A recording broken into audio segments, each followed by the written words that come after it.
Hey guys, tonight we step into the icy darkness of the far north, where the winds bite like wolves and the sea itself growls against the longships. You're about to discover that the Vikings, those fierce raiders of legend, weren't only strange in battle, they carried some of the strangest customs into the bedroom. And before you laugh too hard, let me warn you. If you had to live through a frozen Scandinavian winter without central heating, you'd invent some odd traditions too. Honestly, you probably wouldn't survive this. So before you get comfortable, take a moment to like the video and subscribe, because you might fall asleep during this story, and share only if you truly enjoy what I do here. And while you're settling in, post your location and your local time in the comments. I'd love to know where you're listening from. Now, turn off the lights and lie down on your chair or bed, and let's begin tonight's journey together. The wind rattles the wooden walls of the longhouse, and you step inside. At once, warmth swallows you. The scent of smoke, roasted meat, and damp wool. The benches are lined with furs, and bodies press close for comfort. It's not just a matter of affection, it's survival. In this world, intimacy is shaped by cold nights and endless winters. Vikings didn't separate the practical from the passionate. They layered them together like pelts on a bed. You glance toward the central hearth, flames licking at blackened logs. Around it, men and women lounge, their laughter rough, their cheeks red from mead. Privacy is rare here. Families sleep side by side, warriors shoulder to shoulder, children tucked against mothers. Intimacy, then, is never truly private.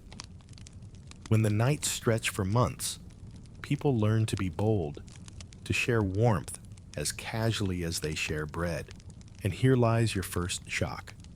The Vikings didn't think about sex as a hushed secret. It was part of daily life, visible, practical. Children grew up watching couples sneak glances across the fire, hearing the sounds of affection through thin walls of wood and turf. No one pretended it didn't exist. Instead, the community acknowledged it as natural, sometimes even funny. Imagine a group of raiders laughing at their friend's clumsy attempt at seduction. Humor softened the edge of survival.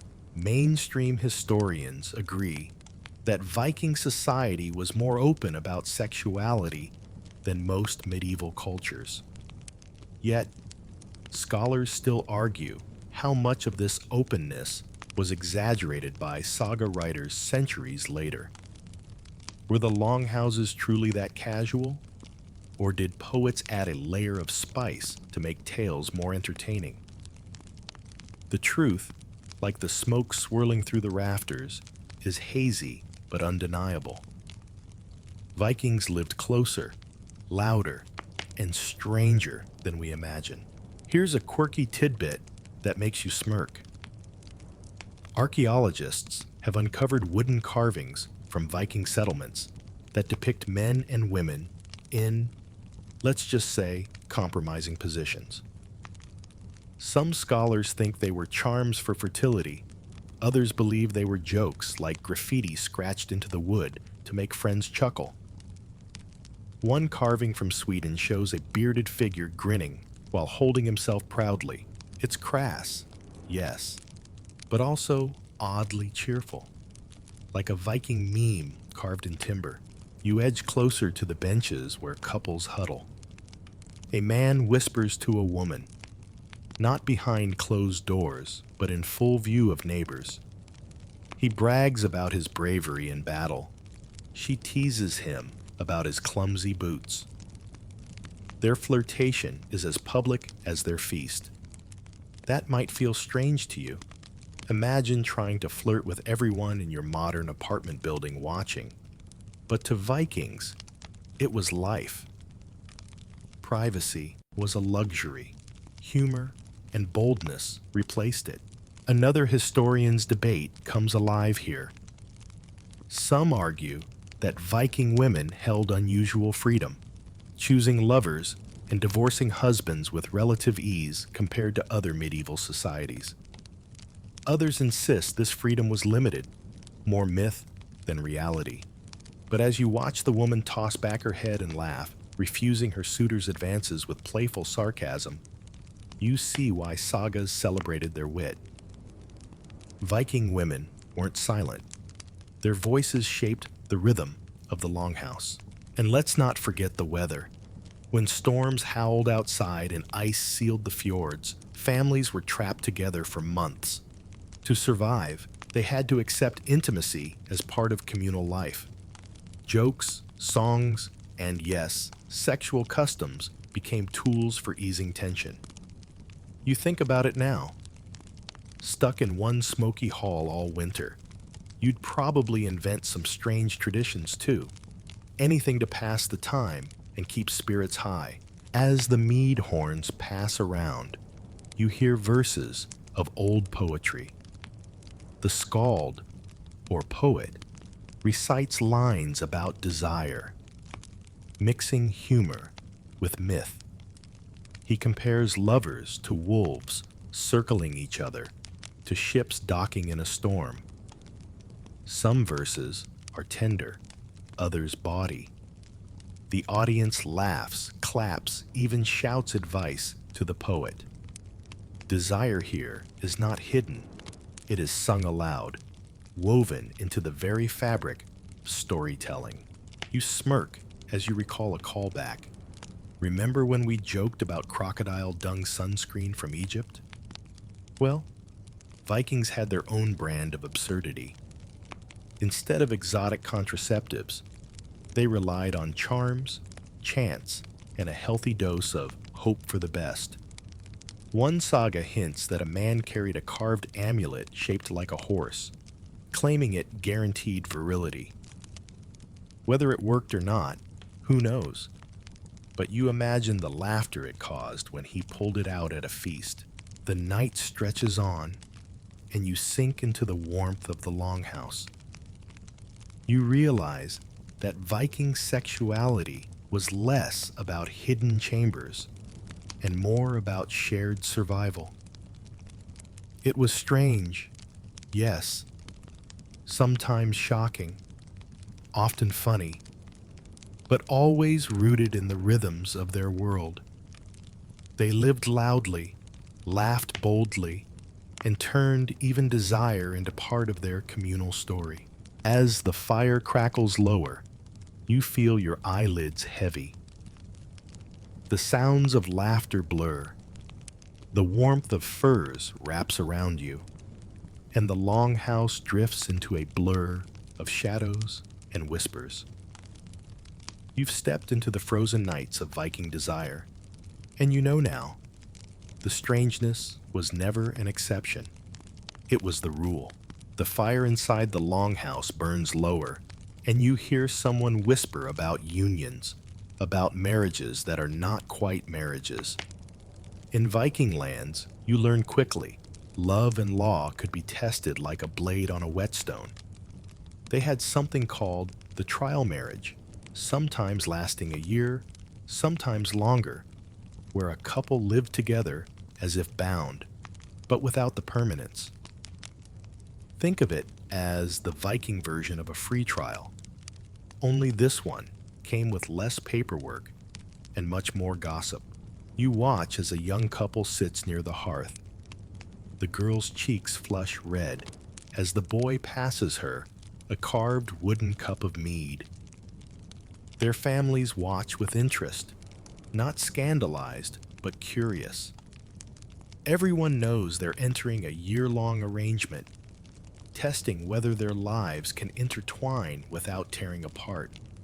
It's not secrecy, it's spectacle.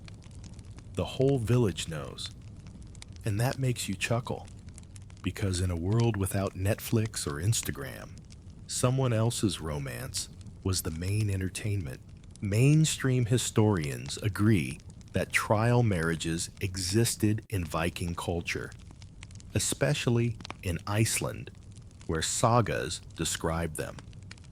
They offered freedom for both men and women to back out without shame. Unlike in other medieval societies, a Viking woman could walk away from a man after the trial year, declaring, "No, he snores too loudly, and his farm is too small."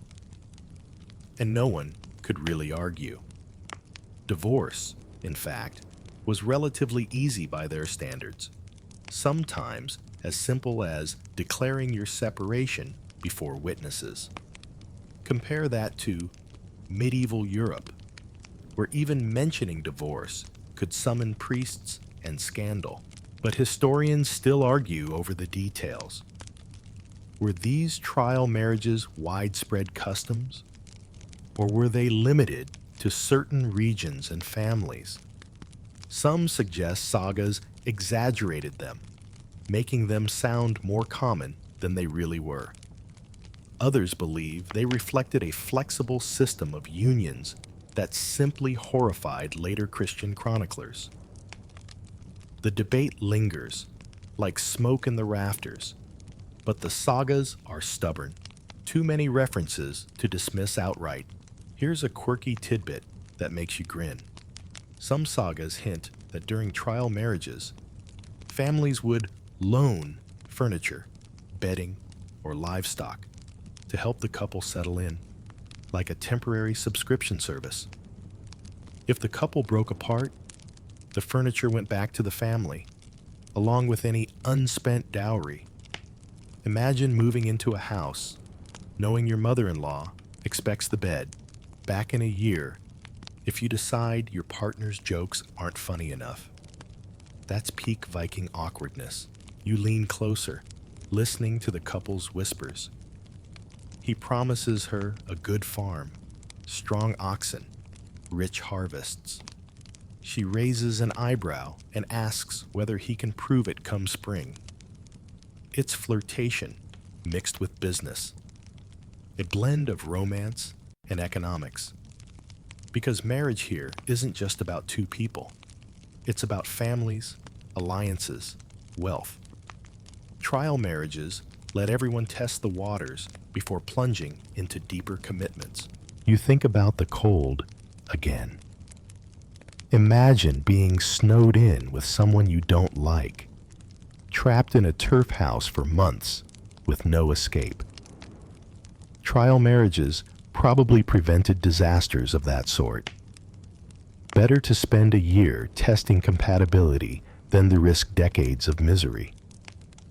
Practical, yes, but also strangely modern in its logic.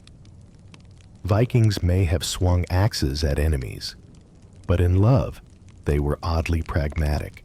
The longhouse fills with laughter as an older man tells a tale.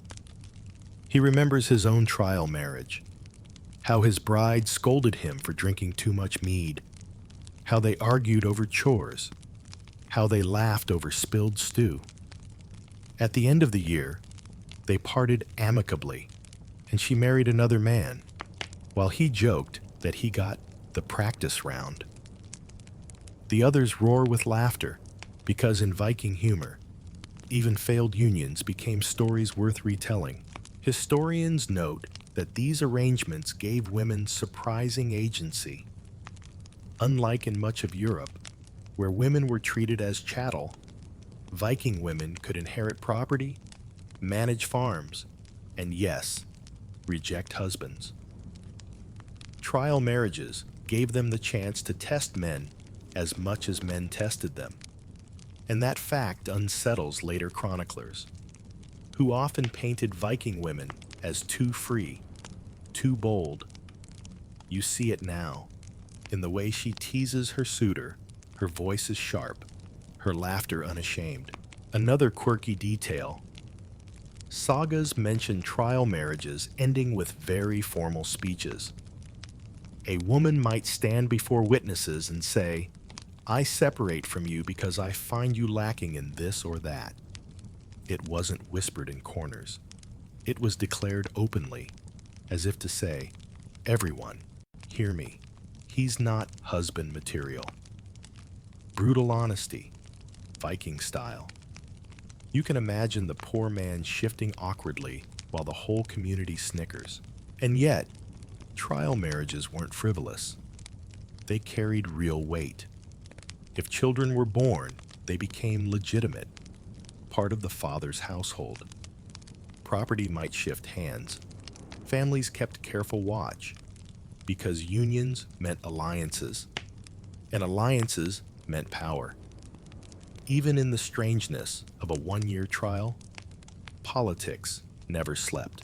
The mead horns pass again, and you picture yourself agreeing to such an arrangement.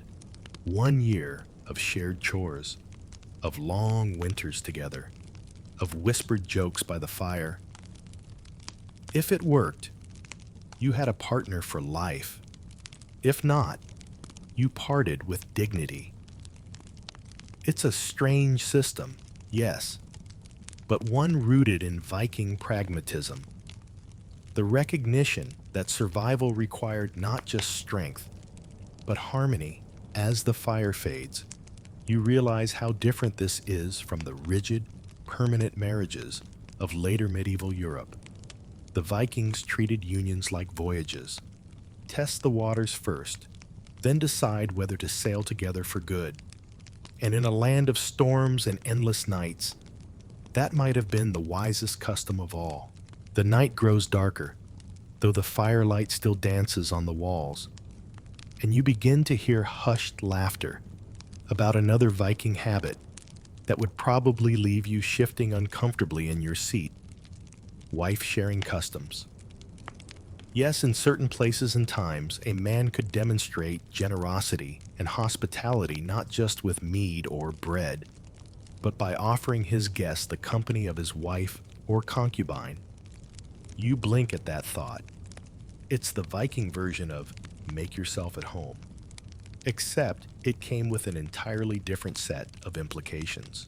The longhouse door creaks, and a guest enters, a trader from far across the sea, or perhaps a fellow warrior returning from battle.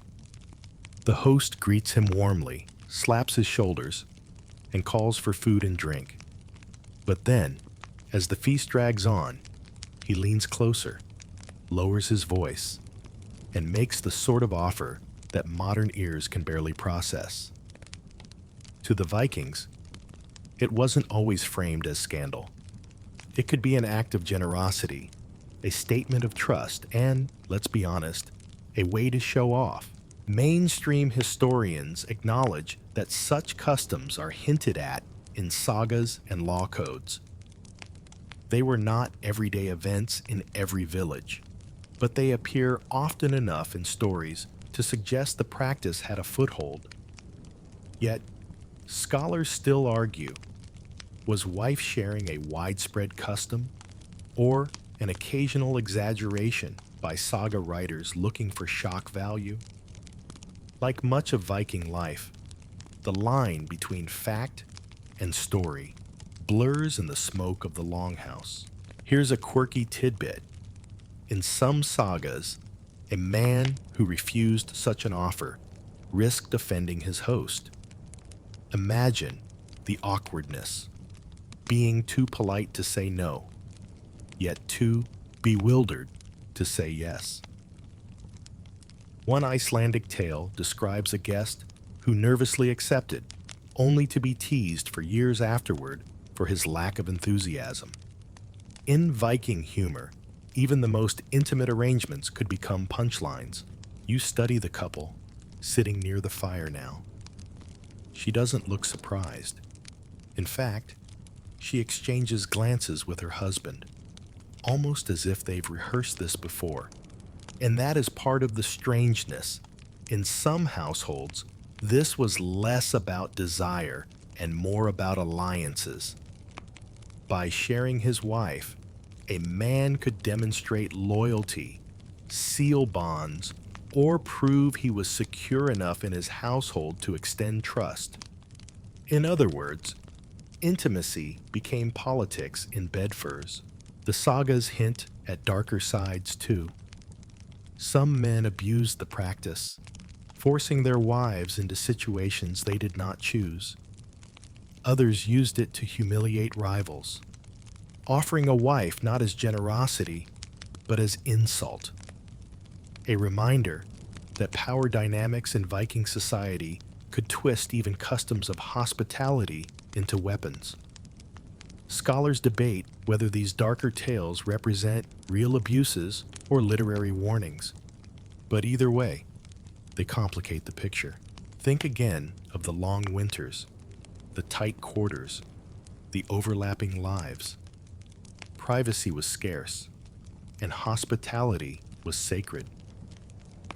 Perhaps this custom grew from both needs. A guest required shelter and warmth, and in the most extreme interpretation, that meant every form of warmth. For Vikings, refusing a guest was nearly unthinkable. The gods themselves might punish inhospitable hosts. And so, sharing a wife, however strange it seems to us, could be framed as an offering blessed by custom. You chuckle to yourself, thinking about how this would play out today. Imagine inviting a friend over for dinner and saying, "Would you like some dessert?" And by dessert, I mean, it's absurd, laughable, and yet in Viking tales, it was presented with a straight face, even a sense of honor. Quirky detail? Some sagas describe men swearing oaths of friendship, sealed not by shaking hands, but by sharing beds with each other's wives. It sounds bizarre, but in Viking thought, bonds between men were reinforced through shared households, and households included wives. A practice so strange, it makes you wonder if anyone truly liked it, or if they simply tolerated it because tradition said so. And then there's the role of the women themselves. Historians still argue whether wives had any say in these arrangements. Some sagas hint that they did, that women could refuse or laugh off unwanted advances. Others suggest they had little choice, bound by loyalty to husbands or fear of social shame. Watching the woman by the fire glance knowingly at the guest, you wonder, is she complicit, amused, or resigned? The sagas leave her voice faint, like whispers beneath the crackle of the hearth. The political edge of wife sharing cannot be ignored. A chieftain offering such hospitality might intend to bind his guests' loyalty, to ensure that a rival could never quite rise against him without recalling the shared secret. In that sense, a wife's body became currency, like silver or land, exchanged in a delicate economy of trust and control. It's unsettling, yes, but also brutally pragmatic, the sort of logic Vikings lived by. Still, humor crept in. One saga mentions a man boasting of his wife's beauty so loudly that when he offered her to a guest, the guest teased him back. If she's as fine as you say, perhaps you'd better guard her yourself. The laughter that followed reminds you that even in these strange customs, Vikings never lost their talent for turning everything, yes, everything, into a joke at someone's expense. As the mead horns pass again, the air grows heavier, the fire softer. You realize that Viking sexuality was not confined to personal desire. It spilled into politics, alliances, and even hospitality. Wife sharing was more than strange. It was a mirror of Viking priorities: loyalty, trust, survival, and reputation. For in a society where honor was worth more than gold, even the most intimate gestures could become acts of diplomacy. You pull your furs tighter and glance once more at the host, the wife, the guest. To you, It feels awkward, unthinkable. To them, it was ritual, part of the fabric of life.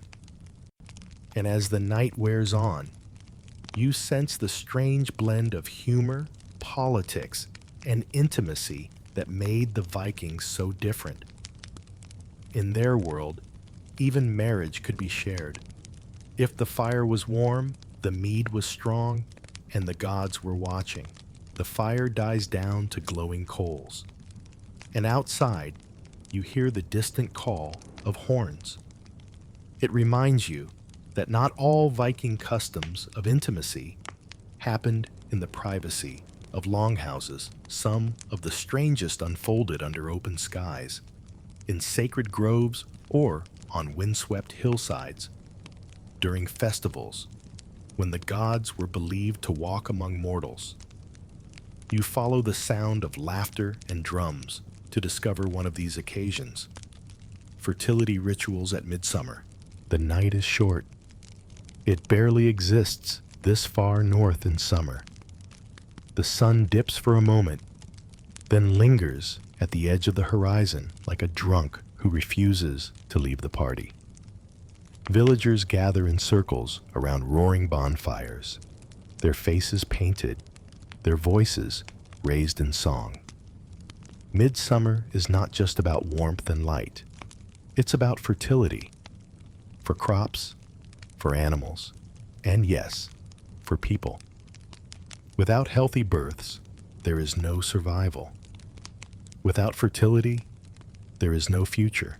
You notice couples sneaking away from the fires into the tall grass, their laughter drifting back like sparks on the wind. They aren't hiding in shame. They are following tradition. For in Viking belief, midsummer was a liminal time when the barrier between gods and humans thinned. Unions made under this light were thought to carry divine blessing. To the modern ear, it sounds like scandal. To them, it was sacred duty. Mainstream historians agree that fertility festivals were common in Norse culture, tied to gods like Freyr and Freyja, who embodied abundance, love, and desire. Offerings were made in sacred groves, animals sacrificed, and symbolic unions staged to ensure good harvests. Yet, scholars still argue whether actual sexual activity was part of these rites, or whether later writers, especially Christian chroniclers, exaggerated them to mock pagan practices. The debate lingers like smoke from a distant fire. Here's a quirky tidbit. In one saga, villagers are described parading with a great carved phallus, brightly painted, carried on a cart through the fields. It was meant to symbolize Freyr's power to bring fertility. You can't help but smirk.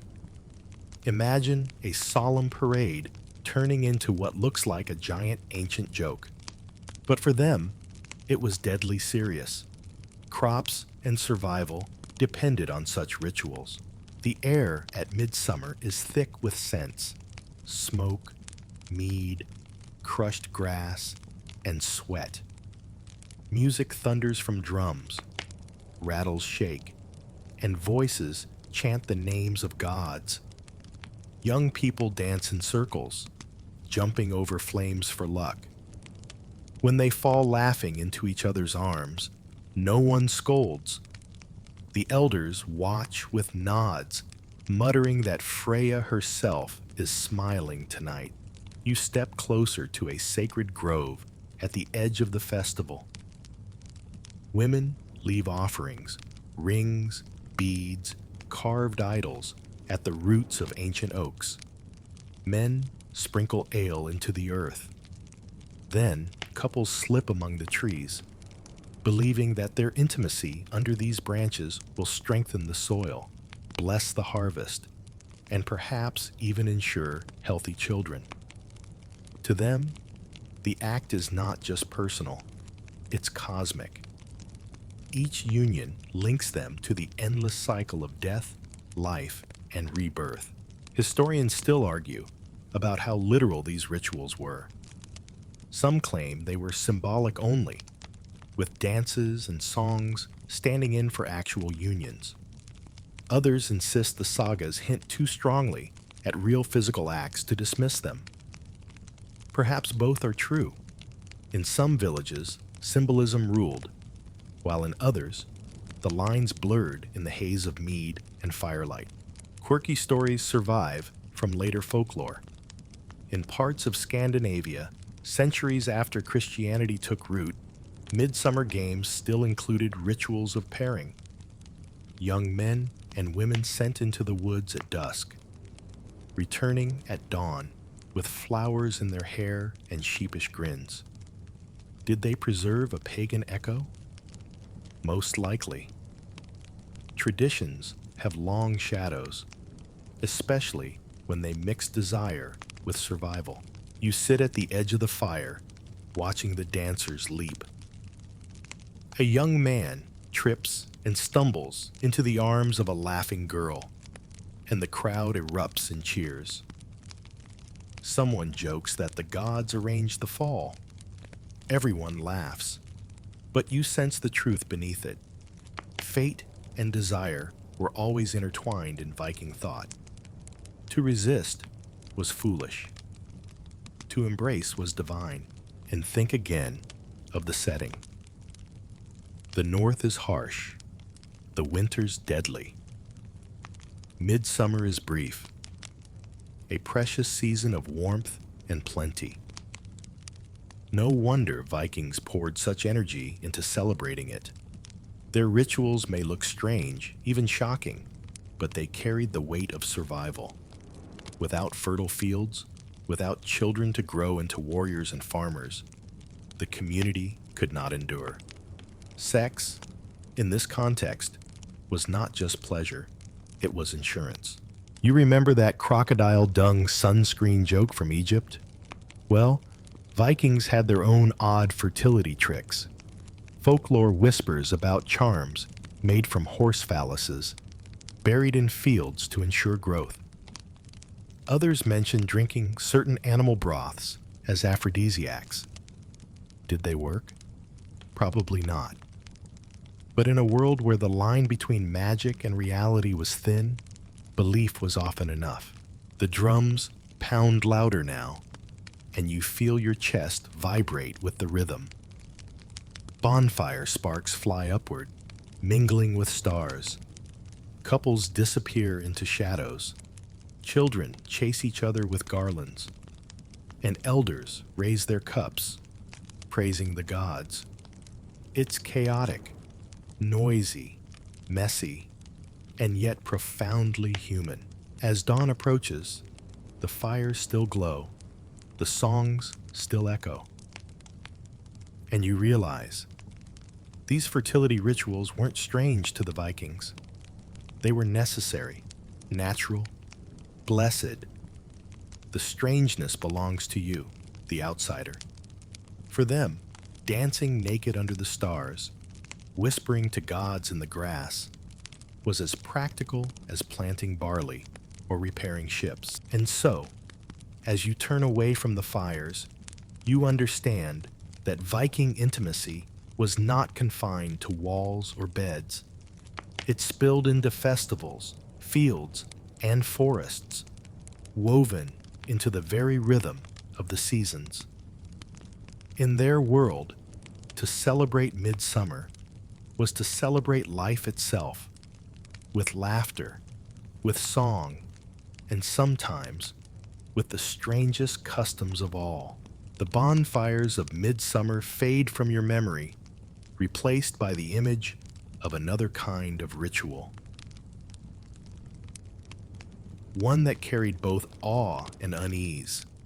In the Viking world, sexuality wasn't only a matter of passion or fertility, it was also tangled with magic. And nowhere was that more obvious than in the mysterious practice of cider. You duck into a smoky hut at the edge of a village. Strange smells hang in the air. Burned herbs, fish oil, something bitter and metallic. At the center sits a figure draped in furs and beads, a seeress or vulva, staff in hand, eyes half closed. Around her, men and women chant softly, the rhythm of their voices pulsing like waves. Tonight, she practices cedar, the sorcery of the north. And if you thought fertility rituals in the fields were strange, wait until you see how this magic twisted ideas of gender, power, and sexuality. Cider was believed to connect humans to fate itself. Practitioners could see visions, curse enemies, or bless unions. But here's the odd part. It was considered unmanly for men to practice it.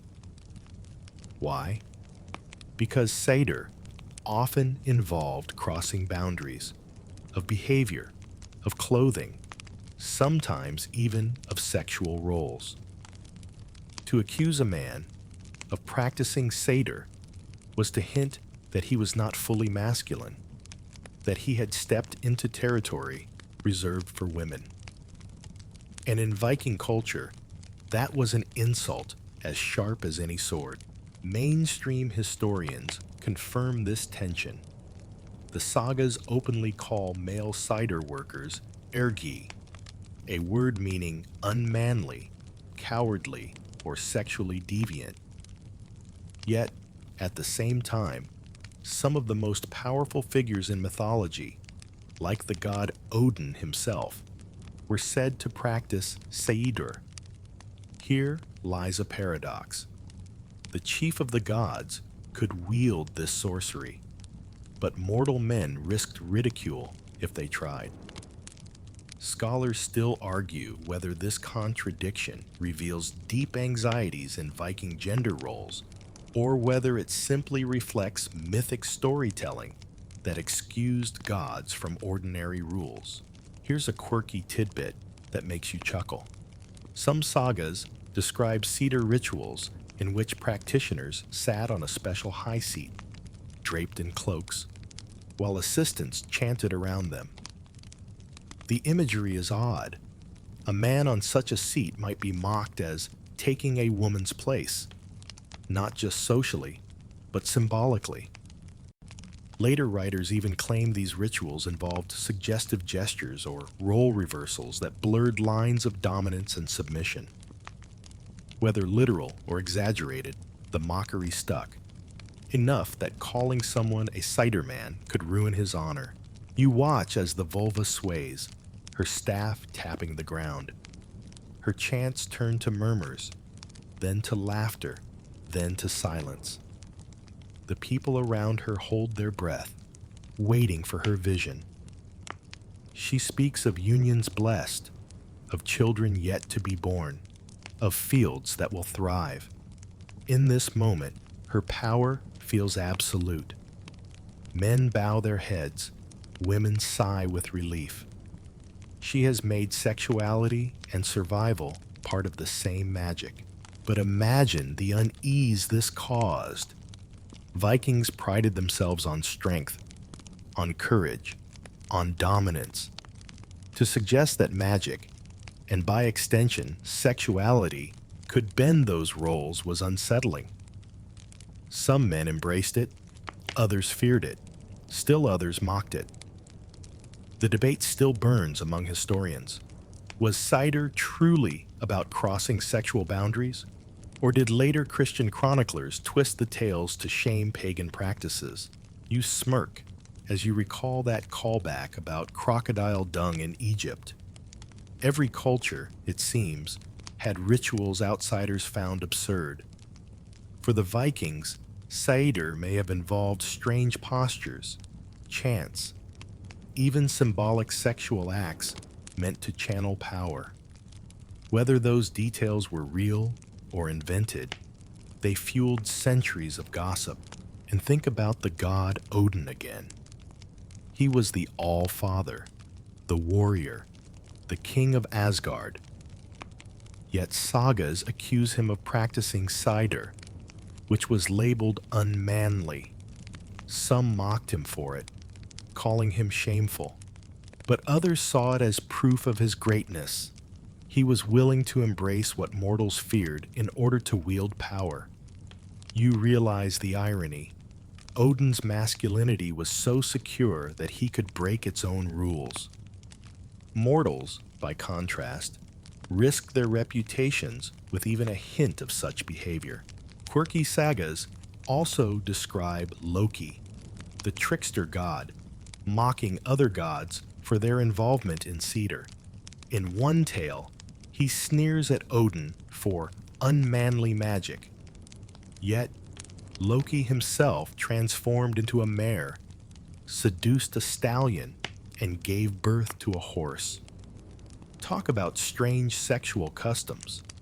Here, magic and gender twisted into knots no one could untangle. The longhouse whispers with gossip. A man accused of Cedar might find his honor ruined, his masculinity doubted, his reputation stained. Yet, at the same time, people sought the help of vulvas constantly, relying on their visions for battles, harvests, and marriages. It's a contradiction you see clearly. They feared the practice, mocked it, and yet depended on it. You sit back on the furs, feeling the odd tension. Cider reveals how Vikings treated sexuality, not just as desire, but as power. Something that could shape fate itself. Something that could be twisted, inverted, mocked, or revered. It was strange, yes, but it was also central. Without it, no marriage was secure, no harvest assured, no destiny known. And so, as the chants fade and the vulva lowers her staff, you realize that in the Viking world, sexuality and sorcery were bound together. To cross those lines was risky, dangerous, often ridiculed, but it was also a path to power. In their world, magic was never just about the gods. It was about the strange, fragile, powerful ways humans bent desire into destiny. The smoke of cider lingers in your imagination, but as dawn paints the fjords in pale light, another figure emerges. The vulva herself, the wandering prophetess whose role in Viking life was both feared and revered. If Cedar blurred the line between magic and intimacy, the vulva embodied that blur completely. To sit with her was to brush against the edge of fate, and sometimes against the edge of desire itself. Picture her, cloaked in blue or black, beads and bones jangling with every step, a tall staff in her hand topped with carved iron. She is not young. Her face is lined, her eyes sharp as flint. Children hush when she passes, and men shift uncomfortably. She is powerful, but not in the way of warriors.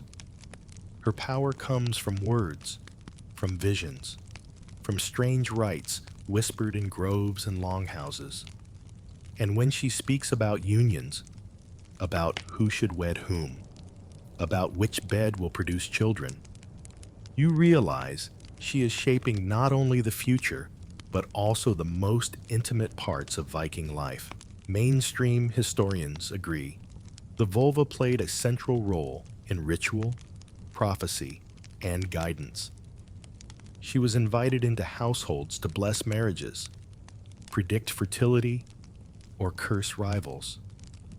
In some sagas, she even directed when communities should gather for festivals of union.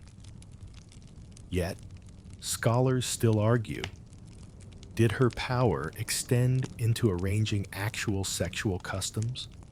Or were later storytellers exaggerating her influence to make the tales more dramatic?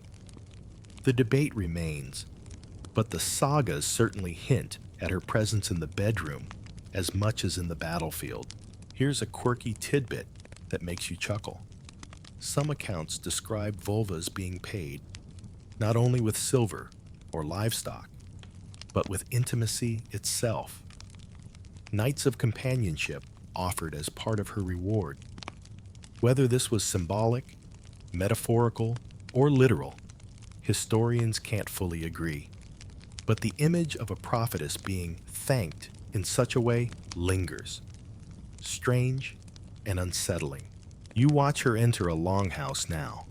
The fire dims as people shuffle to make space. She sits high, her staff planted firmly in the floor. One by one, men and women approach, asking about their unions. A young man wonders if the woman he courts will bear strong sons. A wife asks if her next child will survive the winter. The vulva listens, then answers in riddles, her words thick with poetry.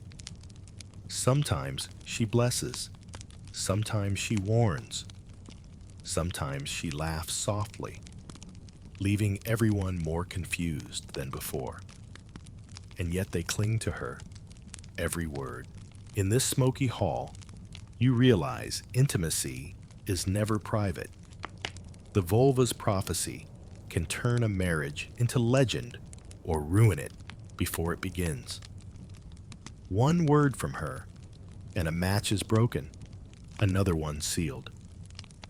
Desire, in Viking life, was not only between lovers, it was tangled in the webs spun by women like her. Historians still argue how independent these women truly were. Some claim they lived nomadic lives, traveling from farm to farm, untethered to men, wielding rare freedom. Others argue they were still bound by the structures of the society around them, tolerated only because their magic was feared. Both sides hold truth. The vulva was free yet never safe, powerful yet always on the edge of suspicion. Quirky sagas even mention vulvas participating in rituals that today might make you raise an eyebrow. In some, young women were encouraged to touch the staff of the vulva, believing it would bless their fertility. Think about the symbolism there. Staff, touch, blessing. It's hard to miss the strange mix of sacred and suggestive. You smirk, realizing that even in ritual, Vikings blurred boundaries shamelessly. The longhouse hums with her presence. Men boast less loudly, women whisper more boldly. Everyone knows the vulva sees what they hide. A husband worried about his wife's fidelity might lower his eyes as she passes.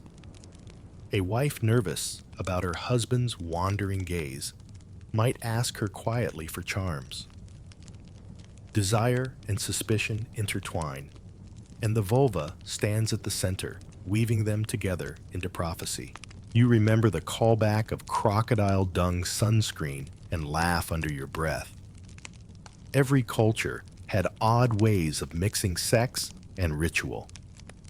For the Vikings, the vulva was part midwife, part witch, part marriage counselor. Imagine combining your priest, your therapist, and your local fortune teller into one intimidating figure, and then asking her to bless your honeymoon. The debate among scholars deepens. Was the vulva respected or ridiculed? Some evidence suggests she was honored, treated with gifts and reverence. Other tales show her mocked, even attacked, especially by men uneasy with her power. Perhaps it depended on the outcome of her prophecies. If she blessed you, she was wise. If she cursed you, she was dangerous. The same woman could be revered in one household and feared in another. As you sit near the fire, you feel the weight of her staff striking the floor. Her voice echoes through the hall. This union will bring joy, but beware, for joy walks with sorrow. Everyone nods solemnly, even if they don't understand. That's the power of the vulva. She makes desire feel like destiny, binding the most private act of love to the most public fate of the community. And so, as the night lengthens, you realize that Viking sexuality was never just between two people. It was watched, shaped, blessed, or cursed by others, by families, by gods, and especially by women like the vulva. She sat at the crossroads of passion and prophecy, weaving them into one. Strange, yes, but for the Vikings, it was the only way to survive in a world where love was as dangerous as war and just as sacred. He vulva's chants fade into silence, but you're not left in peace for long. Outside, the wind sharpens and carries with it another sound: laughter, drums, and the clatter of shields. You follow the noise to a gathering near a chieftain's hall, where young men boast, women whisper, and everyone waits for a spectacle. Tonight, you learn about one of the strangest Viking customs of all: bridal kidnappings, where marriages sometimes began, not with flowers or songs, but with raids, feigned abductions, and the clashing of steel. Picture the scene. A bride is dressed in fine linen, her hair braided with ribbons, her face painted with ash and ochre. She sits beside her family, waiting for suitors. Suddenly, the door bursts open. A group of men storms in, shouting, pretending, or sometimes not pretending, to seize her. She screams, but half the audience laughs. Half looks on approvingly. This, in Viking eyes, was not always a crime. Sometimes it was custom. Mainstream historians confirm that the sagas are filled with stories of bride-taking.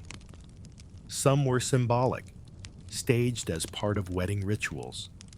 Others were very real, with warriors abducting women from rival families or even foreign lands. And here's where things get strange. In Viking thought, abduction could actually legitimize a union, provided it was later blessed with the proper rituals and dowries. Kidnapping and marriage could blur into one, but historians still argue, were these bride raids common practices or literary exaggerations? Some suggest they were rare, but memorable events, blown into legend by poets.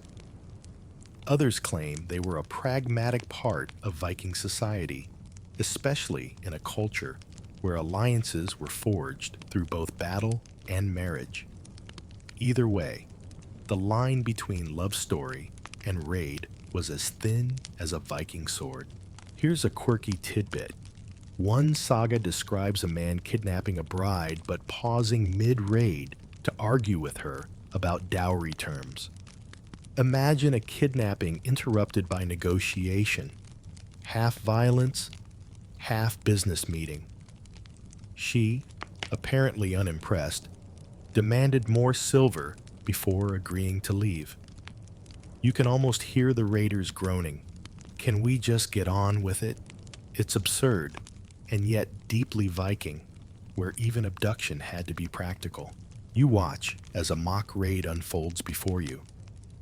Young men, perhaps drunk on mead, storm into the hall, pretending to steal a bride. She plays along, shrieking dramatically, while her friends giggle. The elders nod, as if approving this theater. Later, the bride will sit with her new husband, laughing about how fiercely he pulled her away. To outsiders, it looks like chaos. To them, it is tradition, a rehearsal of the real raids that defined their ancestors. The darker side is unavoidable. Real raids meant women had no choice. Thralls, captives, and abducted brides often entered unions unwillingly. Their stories echo faintly in the sagas, reminders that not every Viking marriage was built on consent. The laughter of staged kidnappings hides the shadow of real sorrow. You feel that tension, the unease beneath the drums. Historians still argue about the morality of these practices. Some see them as pragmatic, rooted in a world where power and survival outweighed personal choice. Others condemn them outright as evidence of brutality. Both are true. The Vikings lived in a society where honor and alliances mattered more than romance.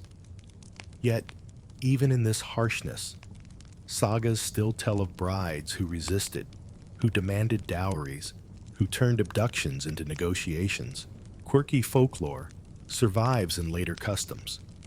In parts of Scandinavia, centuries later, wedding games involved stealing the bride, where friends carried her off and demanded ransoms of mead or gifts.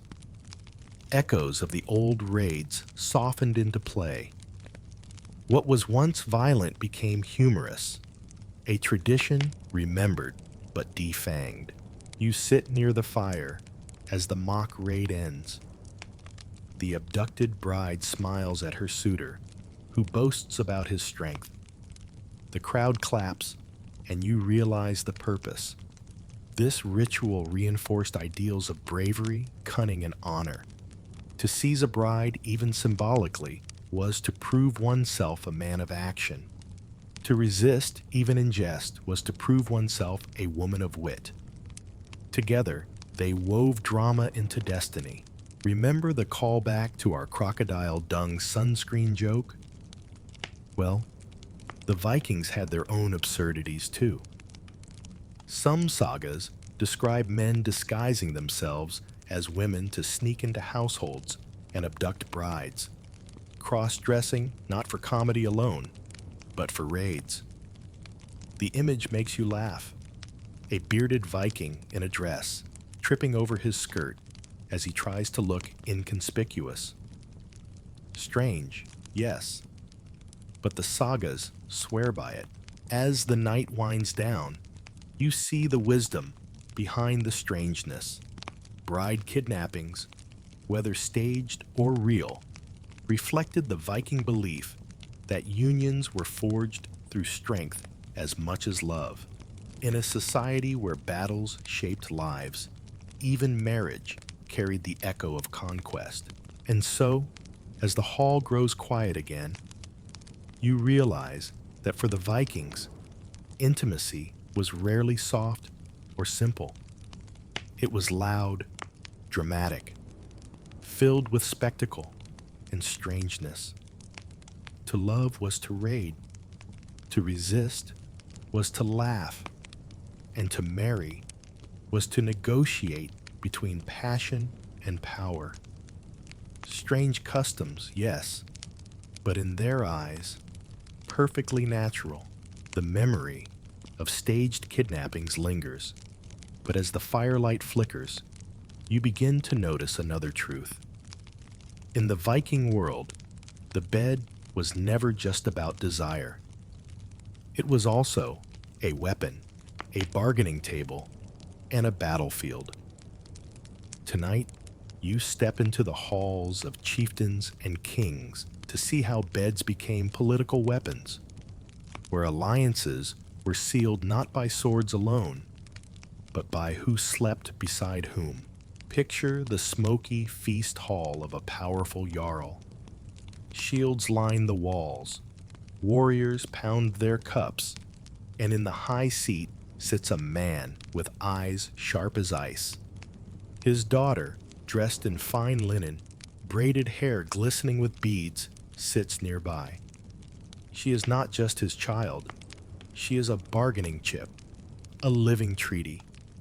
To offer her hand in marriage is to offer land, peace, or even armies. For the Vikings, intimacy was as political as raiding a monastery. Mainstream historians agree. Viking marriages, especially among elites, were tools of diplomacy. A daughter married to a rival family might prevent blood feuds. A concubine gifted to an ally might cement loyalty. Even a single knight's intimacy could be leveraged for advantage. Yet, scholars still argue whether these unions were always strategic or sometimes simply romantic.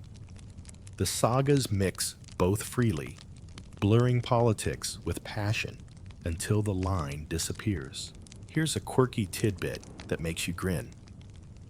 One saga tells of a man who refused a marriage alliance because the bride was, in his words, too small for the bed. The insult sparked a feud that led to bloodshed. Imagine diplomacy derailed not by armies, but by a rude comment about bedroom suitability. It's crude, it's petty, and it's very, very Viking. You sit closer to the high seat now. The Jarl raises his cup, announcing his daughter's betrothal to the son of a rival. The crowd murmurs approval. Everyone knows this means peace, at least for now. But the whispers in the corners tell another story. Some wonder if she will accept, if she will resist, if she will demand her own terms. Women in these halls were not always silent pawns. Some wielded their positions shrewdly, turning marriages into sources of influence. Historians still argue about how much agency Viking women had in these political unions. Some sources emphasize their lack of choice, their roles as tools of men. Others point to sagas where women demanded divorces, refused suitors, or influenced politics through their positions as wives or lovers. The truth lies somewhere in the middle. They were constrained, yes, but they were also clever, finding ways to turn beds into thrones. Quirky stories spill from the sagas. One Jarl allegedly offered his sister to a rival as part of a peace deal, only to renege later when he decided she was too valuable. Another tale tells of a bride who refused her arranged husband by declaring in front of the whole hall that he was not worth her bed. Brutal honesty again. Public humiliation woven into politics, played out in front of family and warriors. You smirk as you recall our old callback about crocodile dung sunscreen. If Egyptians thought danger lay in herbs and potions, Vikings knew danger lurked in the bed. A poorly chosen spouse could unravel alliances, trigger feuds, or drain wealth. In Viking logic, the marital bed carried the weight of the battlefield. Imagine being a young warrior, told your marriage will decide whether your village prospers or perishes. Your wedding night is not just personal, it's political theater.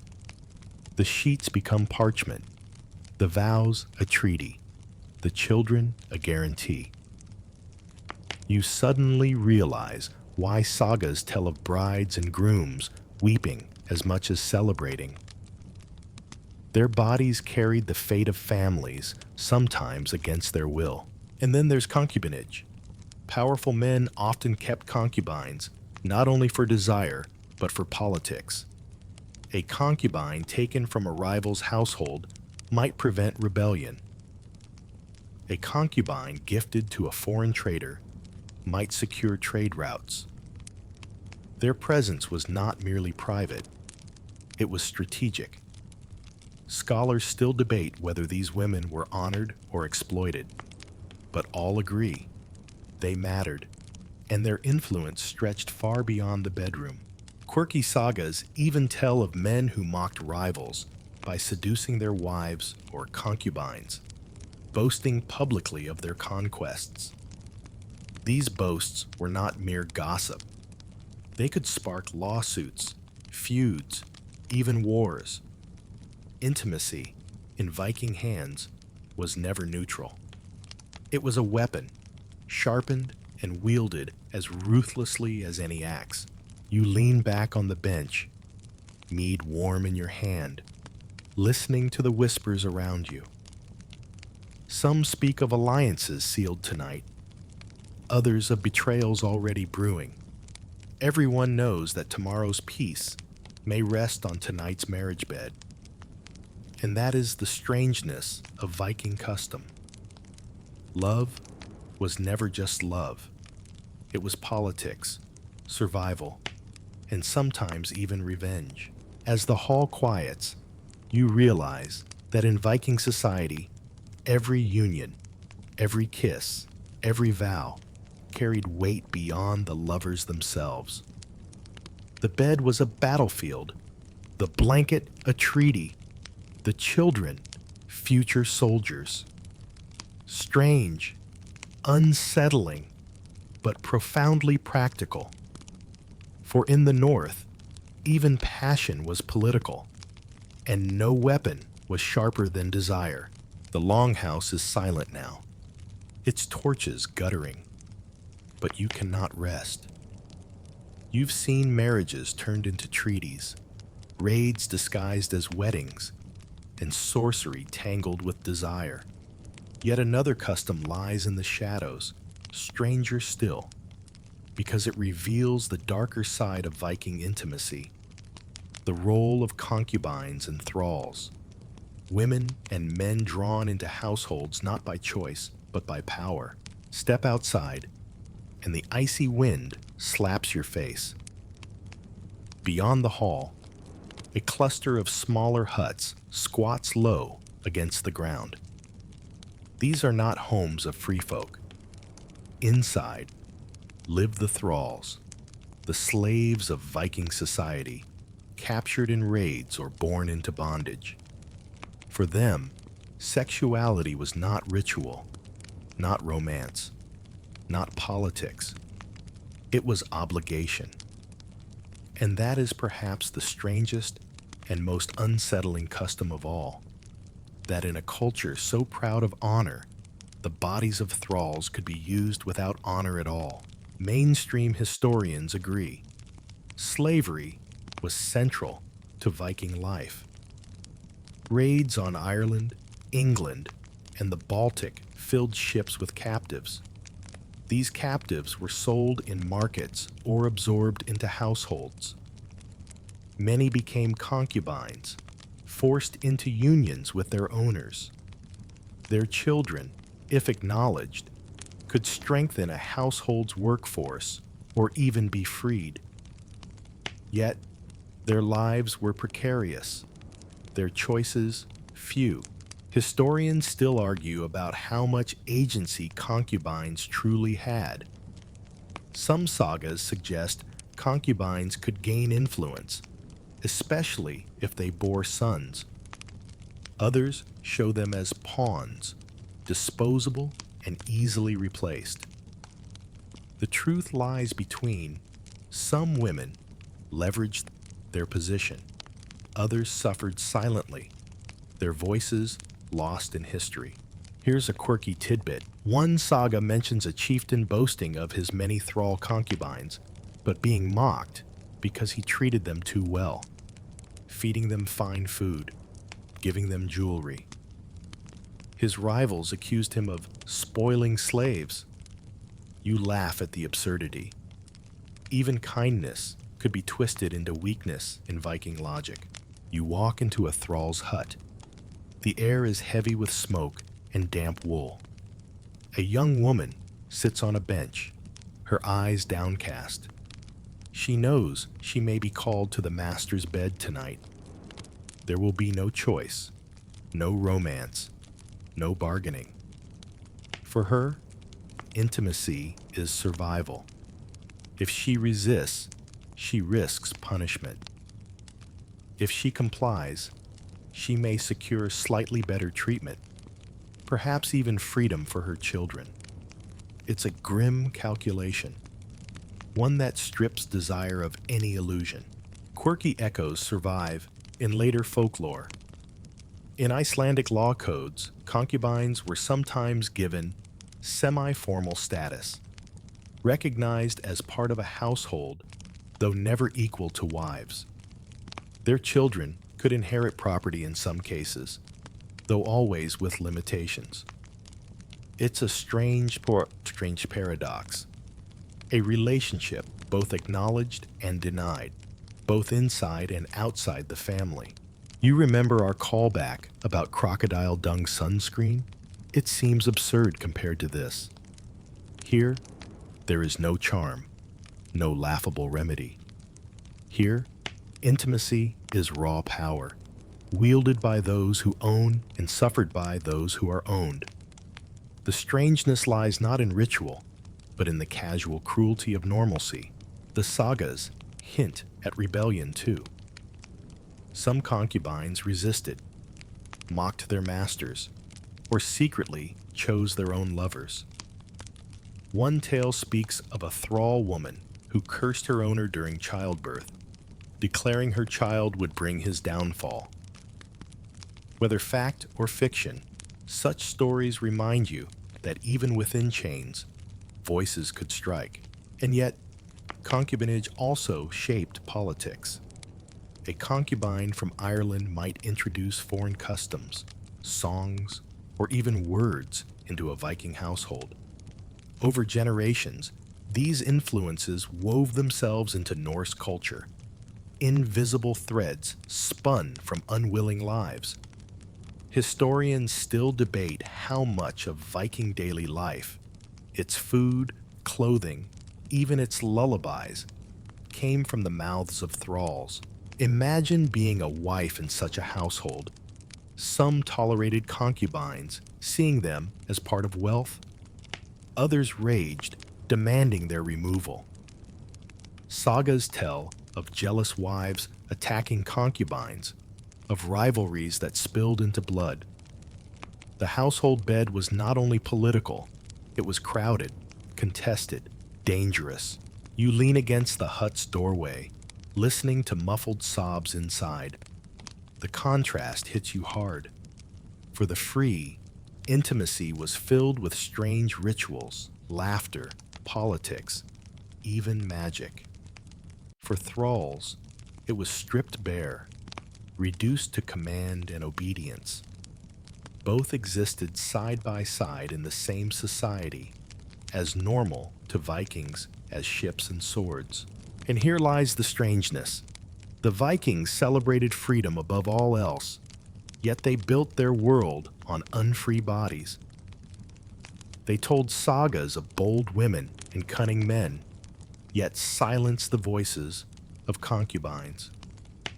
Desire, for them, was never equal. It was layered, sacred for some, transactional for others, cruel for many. As dawn creeps pale over the fjords, you understand. The bed in Viking society was not a single place. It was many. A place of laughter, of prophecy, of politics, of captivity. And concubines and thralls remind you of the price others paid for those strange customs to thrive. Their silence lingers like smoke, haunting every fire-lit hall. The thralls' huts fade into shadow behind you, but you quickly discover that in the Viking world, power in the bedroom wasn't just expressed through concubinage or alliances. It was also fought with words, and those words could wound deeper than an axe. Tonight, you learn about the strangest verbal custom of all, the mocking verses of need, obscene poems, and public insults where sexuality became a weapon of honor and shame. Imagine a feast hall filled with warriors, mead horns clashing, laughter echoing against the rafters. Suddenly, a man stands, points across the fire, and begins to chant. His words are biting, crude, and impossible to ignore. He accuses another man of being unmanly, of submitting sexually, of being less than a warrior. The hall erupts in gasps and chuckles. For in Viking culture, to call a man cowardly was one thing, but to call him sexually passive, that was the gravest insult of all. Mainstream historians confirm that need verses were a form of social control. They attacked honor by suggesting a man had played the woman's role in bed. To Vikings, masculinity was tied to dominance. On the battlefield, in the household, and even in intimacy. To be accused of failing that role was to risk losing face, friends, even legal standing. Some laws even forbade certain accusations, recognizing how destructive they were. Historians still argue how literally these verses were meant. Did poets actually accuse rivals of specific acts, or were the verses exaggerated metaphors? Some claim they were symbolic, mocking weakness by comparing it to sexual submission. Others believe at least some accusations had truth behind them, whispered scandals wrapped in rhyme. Either way, the damage was real. To be shamed in verse was to carry a wound that no shield could block. Here's a quirky tidbit. One saga describes a man carving needy verses onto a wooden pole topped with a horse's head, planting it in his rival's field. Imagine walking home to find a curse totem in your front yard, essentially declaring you a sexual disgrace. It's half terrifying, half absurd, a Viking version of a very public, very rude meme. You lean closer to the fire, listening as a skald begins his mocking chant. The rhythm is quick, the rhymes sharp, the audience howling with laughter. But beneath the humor lies venom. The victim shifts uncomfortably, his hand tightening on his axe. Everyone knows these verses can't simply be laughed off. Honor demands response. Will he challenge the poet? Will he sue him at the thing, the assembly? Or will he strike him down before dawn? The tension crackles like sparks. This custom reveals just how fragile Viking masculinity was. Warriors could survive wounds in battle, but a few mocking words could tarnish them forever. Sex, strangely enough, was not just private. It was public reputation. A man's honor in the longhouse could be undone by being called unmanly in bed.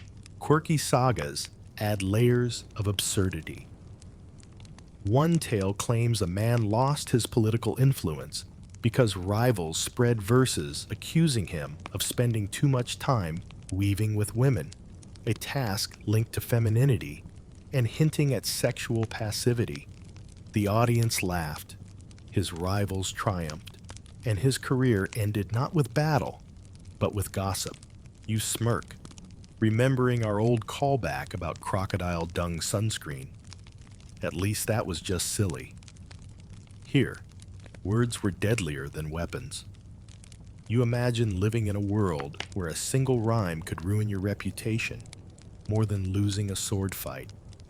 That was the Viking reality. Intimacy was a battlefield of its own, fought with wit as sharp as steel. Historians still debate how women fit into this world of verbal duels. Some sagas hint at women composing their own need verses, mocking rivals with just as much venom. Others suggest women became frequent subjects of insult, accused of promiscuity or disloyalty. Either way, sexuality remained at the core of the mockery, proof that Viking humor and Viking cruelty walked hand in hand. And then there's the legal angle. In some regions, being accused of certain sexual acts in a needied verse could justify killing the accuser. Imagine poetry so powerful, it turned into a death sentence. To Vikings, words were not just words. They were weapons, heavy with consequences. The feast hall grows louder as the verses flow. Some laugh until tears stream down their cheeks. Others glance nervously at the victim. You realize this is more than entertainment. It's social policing. Need verses reminded men to guard their reputations, to act boldly, to maintain dominance. They also gave rivals a tool for humiliation, turning private desire into public spectacle. As the hall finally quiets, the victim rises, glaring at the poet. His voice is low, dangerous. You will answer for this. The crowd leans in, breathless. This is Viking life in a nutshell, where battles began not only with swords, but with words sharpened into spears. And as you wrap yourself in furs, you understand. In the Viking world, intimacy was never private. Even your reputation in bed could become a weapon wielded against you. Strange? Yes. But for the Vikings, it was deadly serious. Proof that laughter and shame were as much a part of their customs as blood and steel. The echoes of mocking verses still hang in the longhouse, sharp and uncomfortable. But soon, another layer of Viking strangeness emerges. This time, not in words, but in symbols. You notice carvings on wood, bone, and even ship beams. They aren't just knots and dragons. Look closer, and you see animals woven into metaphors of intimacy. To the Vikings, sexuality often borrowed the language of the wild. Bears, wolves, horses, and other beasts became symbols for passion, power, and shame. Step outside into the crisp night air. A carved post stands near the entrance, its surface etched with curling lines. At first glance, it's just decoration. But then you notice a stallion, its muscles exaggerated, its presence almost comical. You realize it's not just art, it's a message. Horses in Viking thought symbolized virility, strength, and fertility. To call a man a horse could be praise or insult, depending on the context. The symbolism trotted between admiration and mockery, as unpredictable as a real stallion. Mainstream historians confirm that animals carried deep symbolic weight in Viking culture. Warriors bore nicknames like Bear Shirt or Wolf Fang, meant to convey strength. But in the realm of sexuality, these same animals became metaphors for desire. Bears symbolized rough passion, wolves cunning pursuit, stallions raw fertility. These weren't random. They reflected how Vikings saw the natural world mirrored in human behavior. Historians still argue how seriously these metaphors were taken. Some suggest they were mostly poetic flourishes and sagas. Others believe they shaped actual customs, guiding how people thought about intimacy and gender. The debate continues, but the sheer number of animal references suggests they mattered more than casual jokes. Here's a quirky tidbit. One saga mocks a man by saying he was ridden like a mare. It wasn't about horses at all.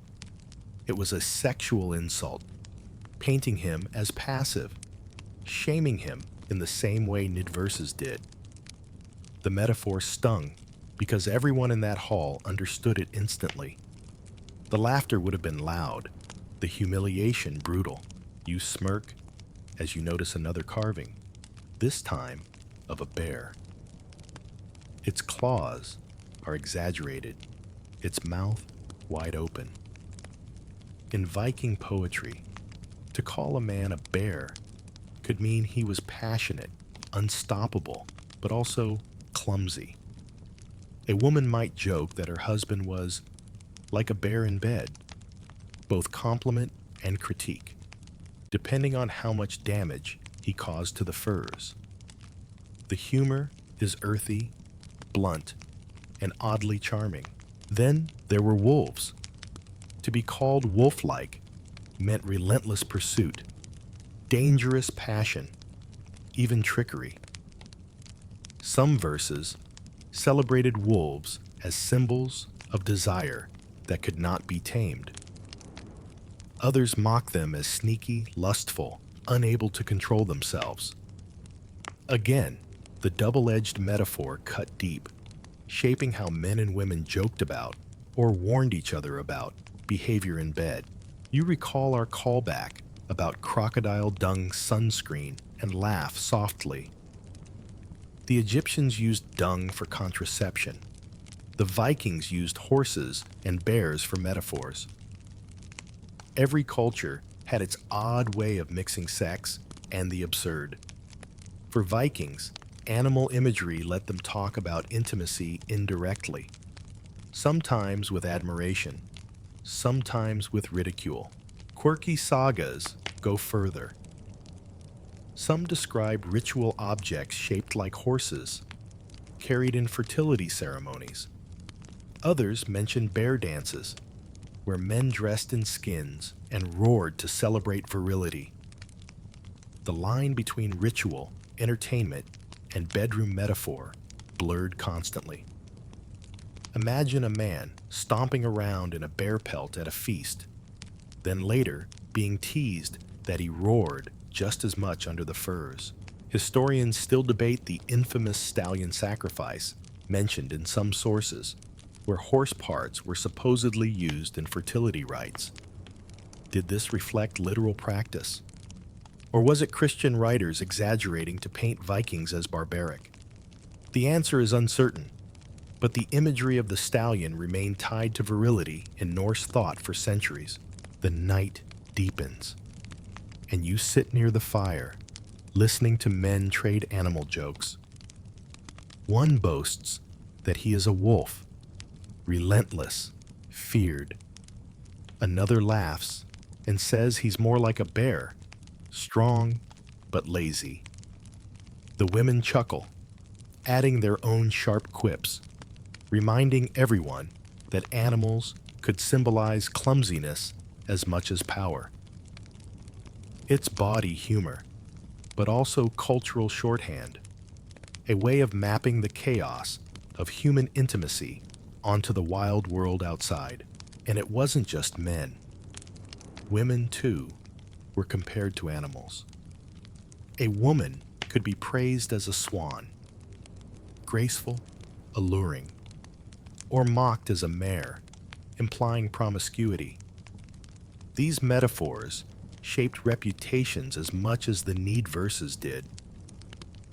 To be called the wrong animal could follow someone for years, echoing in sagas, jokes, and gossip. You pull your cloak tighter, reflecting on the strangeness. For the Vikings, sex was never simply private or literal. It was dressed in imagery, wrapped in metaphors that blended humor, insult, and admiration. To understand their intimacy, you had to learn their animals. A horse was never just a horse. A bear was never just a bear. They were mirrors of passion, projected into every story, every carving, every laugh. And as the fire dims, you realize the Viking bedroom was filled not only with people, but with wolves, bears, and stallions, creatures of myth and metaphor that turned intimacy into poetry. Strange? Absolutely. But for them, it was as natural as the howl of wolves in the dark. The night grows long, Yet the feasting hasn't ended. Mead still flows, laughter rolls through the smoky hall, and then, suddenly, you hear shrieks of laughter louder than before. You push your way to the edge of the crowd and realize you've stumbled into another custom, one both playful and strange. Cross-dressing at feasts, when warriors and jesters alike blurred the lines of gender for shock, comedy, or even ritual. Picture it. A burly Viking with shoulders as broad as a shield struts into the firelight, wearing a woman's linen dress stuffed with straw, his beard poking out like a bush. The crowd howls with delight. Another man, this one a skald, throws on a bonnet and pretends to spin wool, his voice pitched high, mocking the chores of women. Everyone roars, pounding their fists on tables. To modern eyes, it looks like parody, almost pantomime.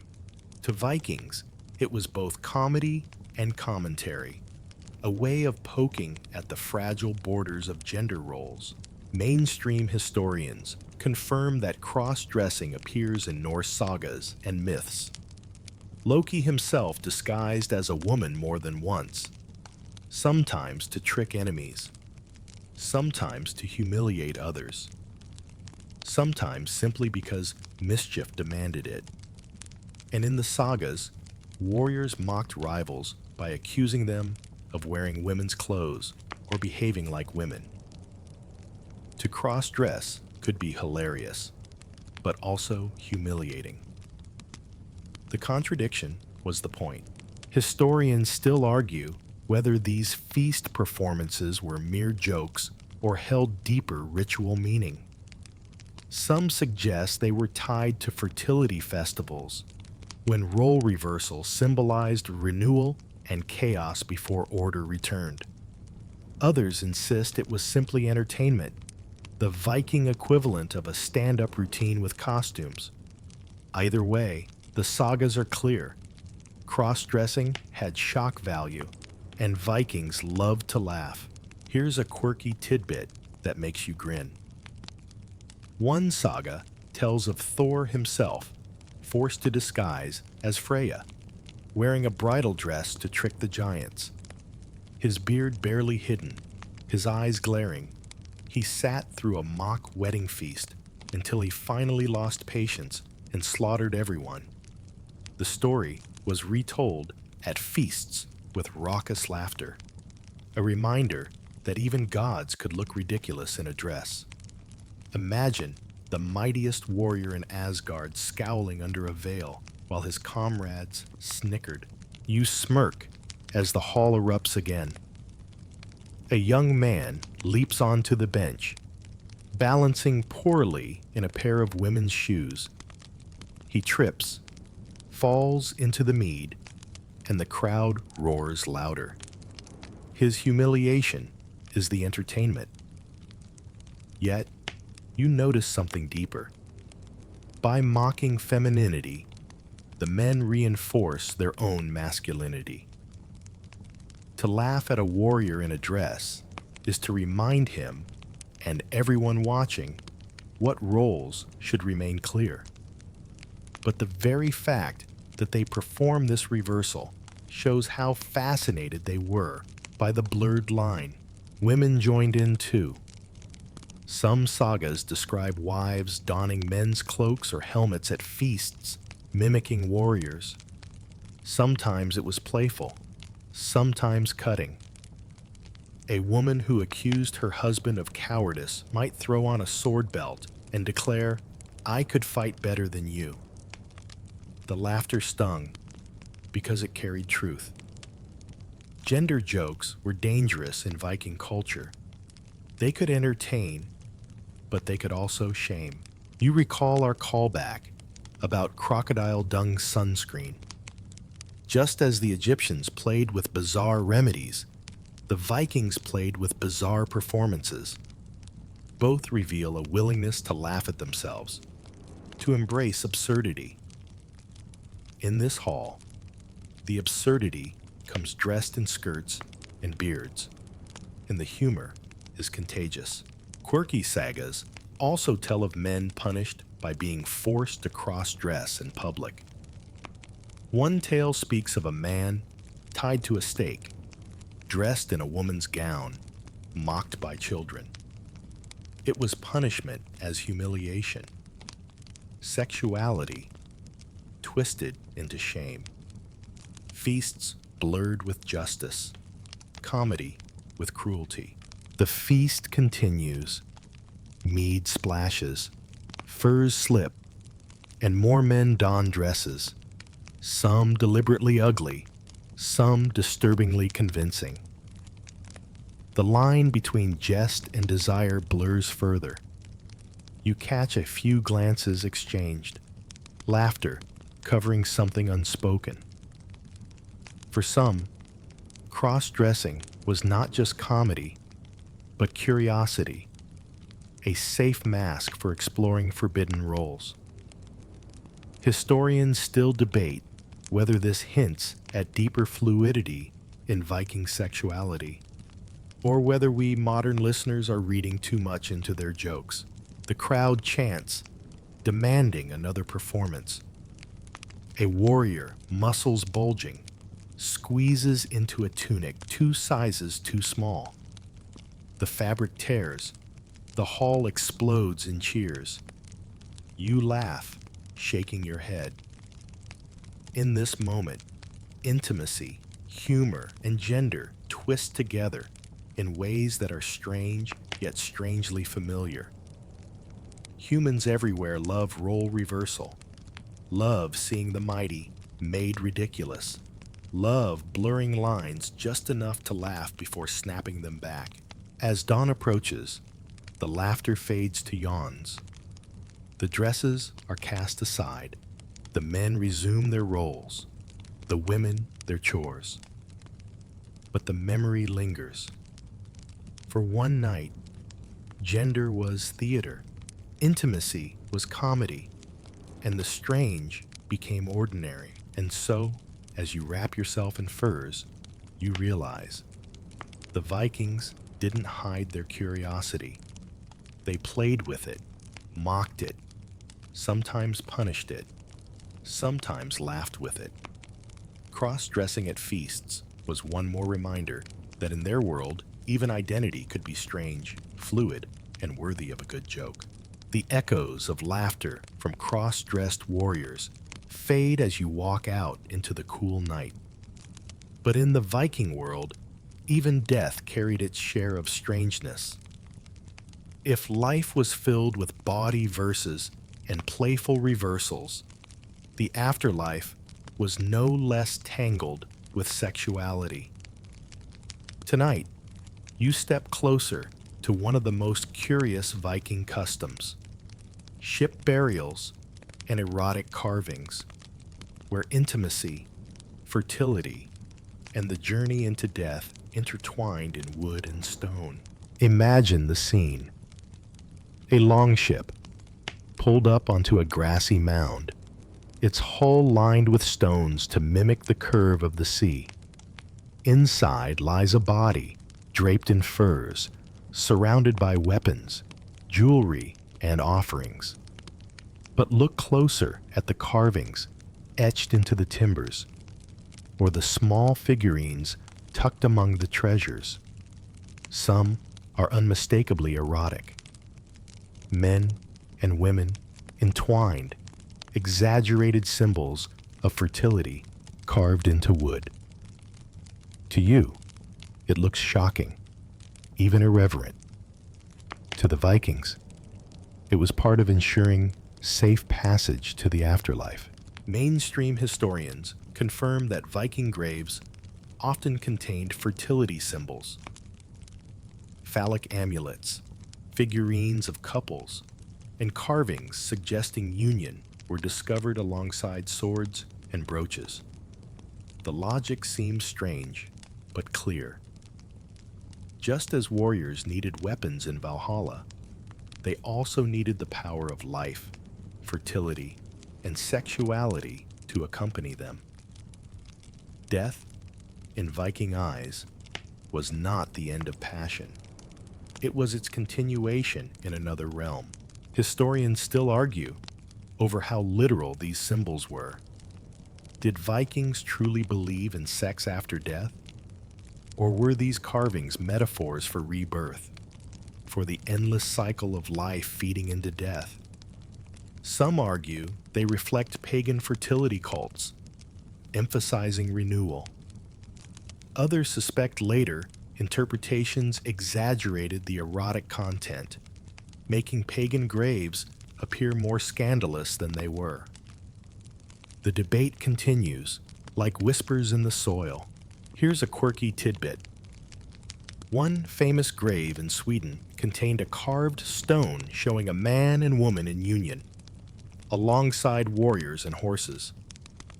Scholars puzzle over it. Was it meant to symbolize fertility, to honor the goddess Freya, or simply to make mourners laugh at the absurdity of life and death intertwined? The fact remains, it was carved intentionally, meant to be seen, meant to send a message.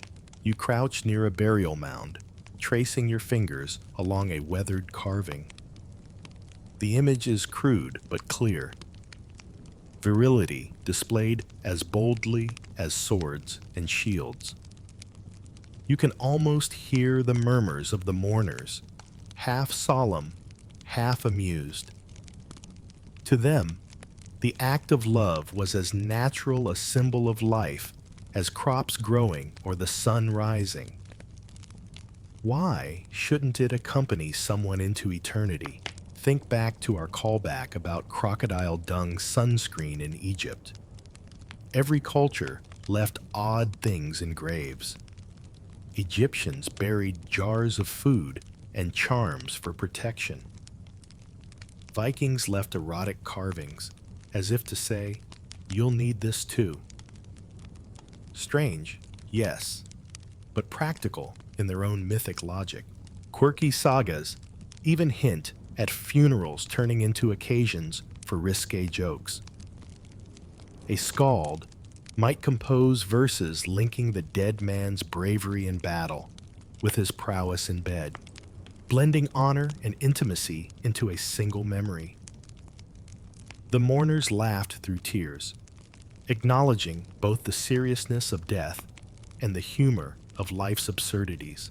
Archaeologists uncover amulets shaped like tiny phalluses, carried as charms in life, and sometimes buried with the dead. Were they jokes?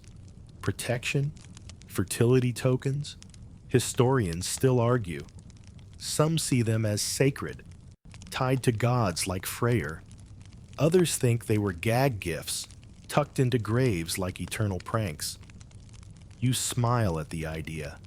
Vikings, even in mourning, refusing to take themselves too seriously. You stand back and take in the ship burial as a whole. It's massive, impressive, filled with treasures. But the erotic carvings catch your eye again, refusing to fade into the background. They remind you that for the Vikings, sexuality was not shameful, not hidden. It was part of life's cycle, from birth to death, to whatever came after. Imagine being a mourner at such a burial. You'd cry, yes, but you'd also laugh at the body symbols carved into wood.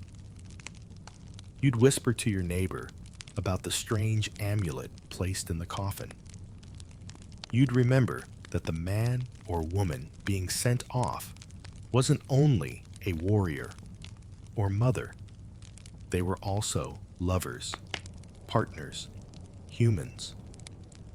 The erotic symbols preserved their fullness, their vitality, even in death. And so, as the mound is closed and the earth packed down, you realize Viking death was not a denial of life. It was an extension. Their graves carried swords and ships, yes, but also jokes, fertility, charms, and erotic carvings. They faced death with the same mixture of solemnity and laughter that shaped their lives. It's strange to you, perhaps even shocking, but to them, it was natural. For in their world, love, lust, and laughter were as eternal as the sea.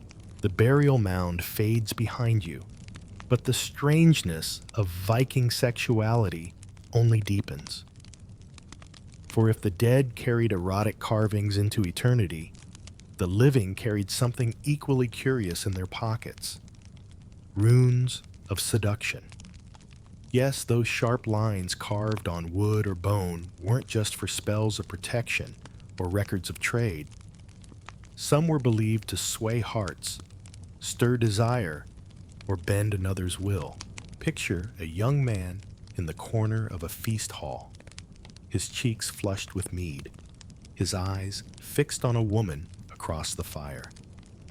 She laughs with her friends, glancing his way but offering no smile. He fumbles at a piece of wood in his hand, carving quickly, whispering under his breath. When he's done, he slips the rune under her seat, hoping magic will do what his words cannot. To modern eyes, it looks desperate. To Vikings, it was practical. Mainstream historians confirm that runes were believed to hold magical power, and several sagas mention their use in matters of love. Carve the right symbols, speak the right words, and affection, or even lust, might be kindled. Yet scholars still argue whether these were genuine rituals or literary flourishes added by storytellers. Did Vikings truly believe they could seduce with runes, or were these stories exaggerated for entertainment? The uncertainty lingers like smoke curling in the rafters. Here's a quirky tidbit. In the Eagle saga, the poet Egil Skallagrimsson scolds a young man for carving love runes incorrectly. The botched charm made a girl ill instead of enamored. Egil scraped away the flawed runes, carved new ones, and suddenly she recovered. Imagine flirting gone wrong. Your pickup line literally makes her sick until a professional rune master fixes it. You laugh, but you also see the seriousness. For Vikings, writing the wrong symbol was as dangerous as swinging the wrong sword. You lean against the wall of a longhouse, watching as two young men argue. One swears he carved a seduction rune that worked. The other mocks him, saying she only smiled because his beard looked ridiculous. Their banter reflects the strange blend of belief and skepticism. Some trusted magic, others trusted wit. Both knew that winning affection was never simple. The sagas preserve hints of darker uses too. Some men carved runes to force unwanted desire, bending women's will. Such magic was condemned, seen as dishonorable, even dangerous. You sense the contradiction. Vikings laughed at love runes, used them playfully, but also feared their abuse. As with everything in their culture, the line between humor and harm was razor thin. Quirky sagas even mention women carving runes themselves. One tale speaks of a woman inscribing a charm to test her suitor's fidelity. Another whispers of jealous rivals sabotaging each other with twisted symbols. In these stories, desire became a battlefield fought not only with words and swords, but with carved lines of power. You remember our callback about crocodile dung sunscreen, and you chuckle. If Egyptians brewed potions to prevent pregnancy, Vikings scratched runes to inspire it. Both reveal human desperation to control love, lust, and fate. Different tools, same goal. Imagine carrying such a rune in your pocket. The lines carved deep, the edges worn smooth from touch. Each time your heart raced for someone, you pulled it out, whispered a charm, hoped the gods would lean in your favor. Was it magic? Was it placebo? Or was it just an excuse to act boldly, believing fate stood behind you? Historians still debate how these seduction runes were taught. Were they secrets passed from vulva to apprentice? Or were they common knowledge, whispered at feasts? The sagas suggest both. Rare masters like Egil wielded them skillfully, while reckless youths carved them clumsily. The result could be laughter, love, or disaster. The fire crackles low as you trace the imagined rune in the air. Its lines cross like pathways, like choices. You realize the strangeness lies not only in the act itself, but in its symbolism. The Vikings saw desire as fate, as something that could be bent by symbols. To them, intimacy was never random. It was written, carved, etched into the world like lines in wood. And so, as you watch the young man slip his rune beneath the woman's seat, you smile at the absurdity and the humanity. He may win her heart, or he may only win a laugh. Either way, the rune is a reminder. For the Vikings, even seduction carried the weight of magic, the echo of gods, the risk of failure, and the promise of strangeness. The runes fade from your mind, but in their place rises something larger, louder, and stranger, the gods themselves. For the Vikings, intimacy was not only human, it was divine. Their myths overflow with passion, deception, and bizarre unions that set the tone for mortal customs. Tonight, you step into the world of mythic models of intimacy, where deities like Freya and Loki showed mortals that even the gods could be scandalous. Picture Freya first. Golden tears fall from her eyes. Her necklace Brisingamen glitters, and every saga seems to whisper about her lovers. She was goddess of love, beauty, and desire, but also of war and death. Imagine that combination, patron of both pleasure and battle. The sagas describe her taking many lovers, sometimes gods, sometimes mortals, sometimes even giants. To the Vikings, this was not shameful. It was power. Freya embodied the idea that sexuality itself was a weapon, a force that could bend fates and shape treaties. Mainstream historians agree that Freya was central to Norse ideas of fertility and love. Her stories set the tone for how Vikings imagined female desire. Bold, unapologetic, dangerous. Yet, scholars still argue whether Christian scribes exaggerated her promiscuity to tarnish her image. Was she truly celebrated as free or slandered as immoral? The debate, like the shimmer of her necklace, continues to catch the light from every angle. Here's a quirky tidbit. One myth says Freya obtained her famous necklace by sleeping with 4 dwarves, one after another, each demanding a night with her as the price. The image makes you smirk. 4 craftsmen bargaining intimacy for jewelry, and a goddess who outwitted them by embracing the deal. Was this myth ridicule or admiration for her cunning? Historians still puzzle, but either way, it shows how desire and barter mixed even among gods. Then there's Loki, the trickster. If Freya embodied unapologetic desire, Loki embodied chaos. He shifted shapes, crossed genders, and twisted every boundary. The strangest tale? Loki transformed into a mare to distract a giant stallion, only to become pregnant himself and give birth to Sleipnir, Odin's 8-legged horse. Imagine telling that story with a straight face at a feast. Everyone must have roared with laughter, yet the myth endured, serious and absurd at once. You chuckle, recalling our crocodile dung sunscreen callback. Egypt had strange potions. Vikings had stranger gods. At least the Egyptians didn't have deities giving birth to horses. Odin himself was no stranger to scandal. He learned satyr from Freya, taking on unmanly roles for the sake of power.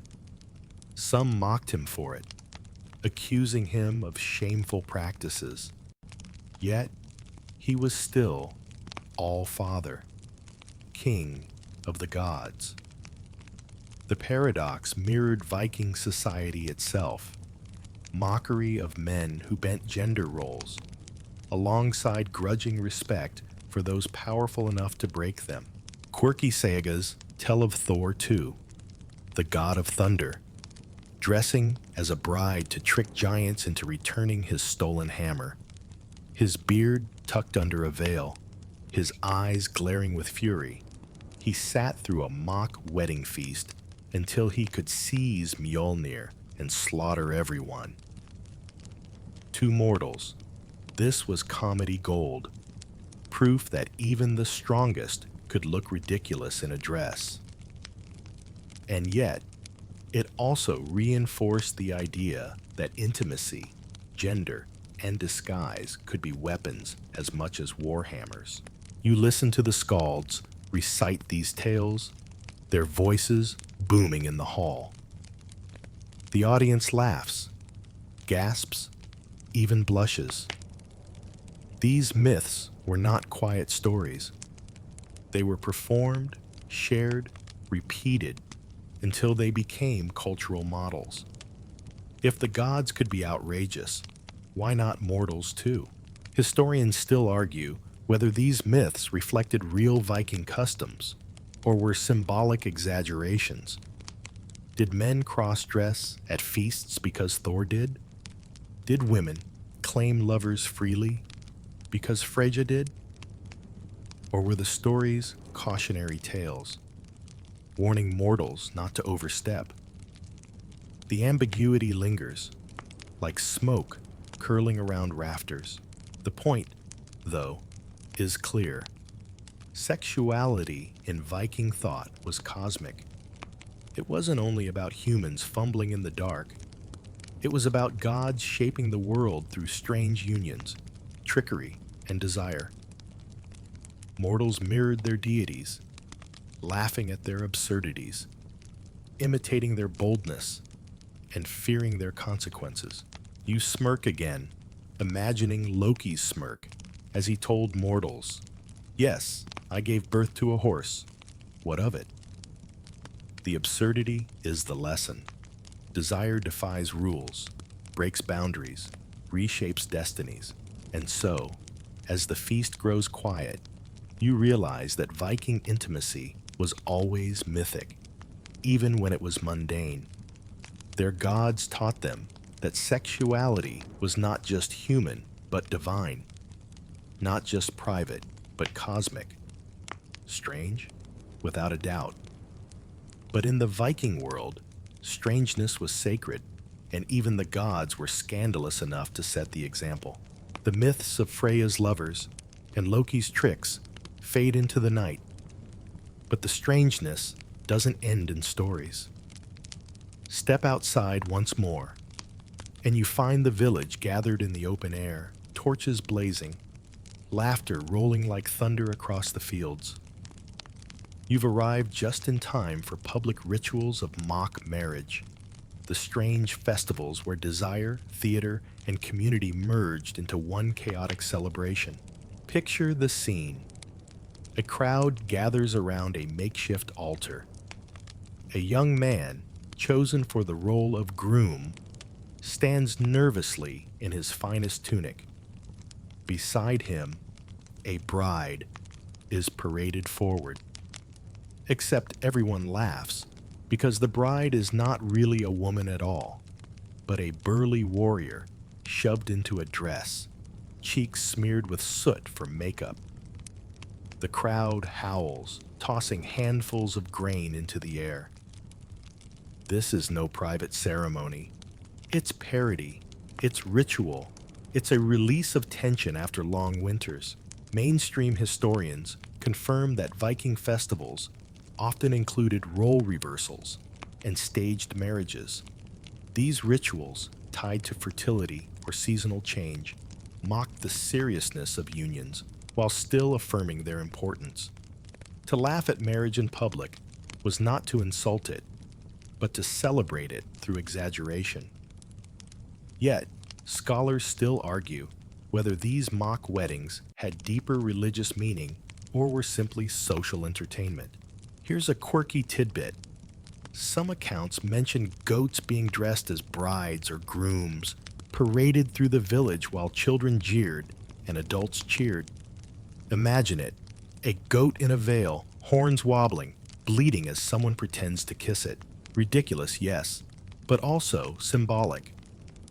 Goats were tied to fertility, and their inclusion hinted at blessings for crops and families. It was humor and magic bleeding in the same breath. The air grows wild with laughter as the mock couple begins their vows. The groom swears to provide endless mead. The bride promises to never nag about chores. The audience roars at each ridiculous line. Then, amid the noise, the groom dramatically sweeps the bride into his arms, pretending to carry her to bed. Instead, they tumble into the dirt, rolling, shrieking with exaggerated passion, while everyone claps and whistles. The strangeness is complete. Marriage reduced to comedy, yet still recognized as sacred through parody. Historians still debate whether these rituals symbolized fertility for the entire community. Some argue that by staging absurd unions, villagers invited the gods to laugh with them, ensuring good harvests and healthy children. Others think the rituals were simply an excuse to drink, mock authority, and break social rules for one night. Either way, the laughter carried weight. It reaffirmed the importance of unions by mocking them. You smirk, remembering our crocodile dung sunscreen callback. Just as Egyptians trusted absurd remedies, Vikings trusted absurd theater. Both reveal a truth. Humans often turn to humor to soften the sharp edges of survival. For the Vikings, winter was long, death was near, and laughter was necessary. Even marriage became a joke to keep spirits high. Quirky sagas describe rival villages staging mock weddings to insult each other. In one tale, a group paraded a scarecrow dressed as a bride, declaring it was more beautiful than their enemies' daughters. The insult sparked a feud that lasted years. Imagine a war starting not over gold, but over a straw bride in a dress. That's Viking humor turned lethal. The night grows colder, but the crowd stays warm with drink and noise. Young couples sneak into the shadows, inspired by the laughter. Elders shake their heads, but smile, remembering their own youth. Children chase each other with garlands, pretending to marry and divorce in seconds. The ritual is messy, absurd, but deeply human. As the mock wedding ends, the bride removes the veil, revealing his sweaty, grinning face. The crowd erupts one final time, then disperses slowly, still giggling. The parody is over, the release complete. Tomorrow, real marriages will still bind families, and real children will still be born. But tonight, the village laughed at the strangeness of it all, mocking seriousness to make life bearable. You wrap yourself in furs, realizing once again that Viking intimacy was never hidden. It spilled into festivals, jokes, rituals, even parodies, They turned marriage into theater, desire into comedy, gods into brides, goats into grooms. Strange, yes, but for them, it was a reminder that even in the harshest world, laughter and intimacy walked hand in hand. The laughter of the mock weddings fades into the night, but not everyone was amused. As Christianity crept into the north, priests and missionaries recoiled at the strange customs they encountered. What Vikings celebrated as natural or humorous, the church condemned as sinful, shameful, and barbaric. Tonight, you witness the clash of worlds, Christian outrage and adaptation, when new faith met old desires and tried to reshape them.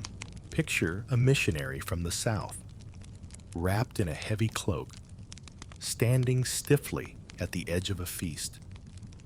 His face is pale with horror as men dress as brides.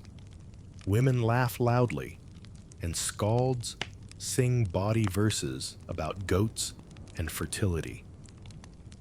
The priest raises a trembling cross, declaring it all wickedness. The Vikings shrug, pour another horn of mead, and laugh even louder. In that moment, two moral universes collide, one insisting on chastity and silence, the other roaring with laughter and strangeness. Mainstream historians agree. Christian chroniclers were appalled by Viking sexuality. They wrote scathing accounts of wife sharing, mock marriages, and fertility rituals. To them, these were proof of pagan depravity. Yet, historians still argue whether the church exaggerated the strangeness to make conversions easier. Did priests really see what they claimed? Or did they spice up their stories to frighten readers back home? Here's a quirky tidbit. One chronicler accused Norsemen of worshiping a monstrous phallus during spring festivals. Was it real ritual? Or just a goat parade misunderstood through scandalized eyes? We may never know. But you can almost picture the priest's face, beet red, muttering prayers while Vikings danced around what looked to him like blasphemy. You sit in a smoky hall now, listening as a Christian priest preaches against lustful games. He warns that men must keep to their wives, women must remain silent, and all mocking of marriage is an insult to God. The Vikings exchange glances, suppressing laughter. For them, sexuality was woven into survival, into humor, into ritual. To rip it out would be to unravel life itself. Historians still argue how much Christianity actually changed Viking customs. Some claim fertility rites were stamped out quickly, buried under church law. Others argue they lingered for centuries, reshaped into harmless games and festivals, their pagan roots hidden, but never gone. The truth likely lies in between. Practices softened, names changed, but the laughter never fully disappeared. You recall our callback about crocodile dung sunscreen. Just as outsiders mocked Egyptian remedies, priests mocked Viking customs. And just as Egyptians likely shrugged off the mockery, Vikings shrugged too, until enough generations passed that the laughter faded into whispers. Quirky sagas tell of women who resisted Christian rules by sneaking out to sacred groves, whispering prayers to Freyja long after churches were built. Others tell of men mocking priests by staging obscene plays outside new churches, daring the holy men to stop them. Imagine the chaos, sermons drowned out by goat bleats and laughter. Yet, slowly, change came. Wife-sharing faded, mocked weddings became children's games, fertility symbols shrank into harmless charms. The strangeness didn't vanish. It adapted, softened, survived in disguise. Even today, Scandinavian midsummer festivals preserve echoes of fertility rites. Maypoles raised, couples slipping into fields, laughter echoing in the twilight. You lean against the church wall, watching as the missionary frowns at a maypole rising nearby. He mutters curses, but the villagers smile, pretending to obey while still sneaking their laughter into the night. The clash is not violent. It is slow erosion, one custom replaced by another, yet never fully erased. And so, as dawn creeps across the fjords, you realize that Christian outrage didn't kill Viking strangeness. It transformed it. The bawdy verses became folk songs. The mock weddings became village games. The erotic carvings became hidden under soil. But the spirit survived. The strangeness of Viking sexuality echoes even now, disguised beneath centuries of prayer. The stern faces of priests fade into the mists of memory. But the Vikings left behind something no church could erase: their stories. For while rituals died, sagas survived. And in those sagas, half history, half legend, you can still hear the laughter, the scandals, and the strangeness of their sexual customs. Tonight, you step into the final layer of this journey. Echoes in saga storytelling, where memory preserved what practice could not. Imagine sitting in a longhouse 100 years after Christianity arrived. The fire burns low. The priest's church bell rings faintly in the distance. Yet inside, the skald begins his tale. He speaks of Thor in a bridal dress, Loki birthing Sleipnir, Freyja bargaining with dwarves, men shamed by need verses, and wives shared in honor or insult. The audience laughs, gasps, and nods knowingly.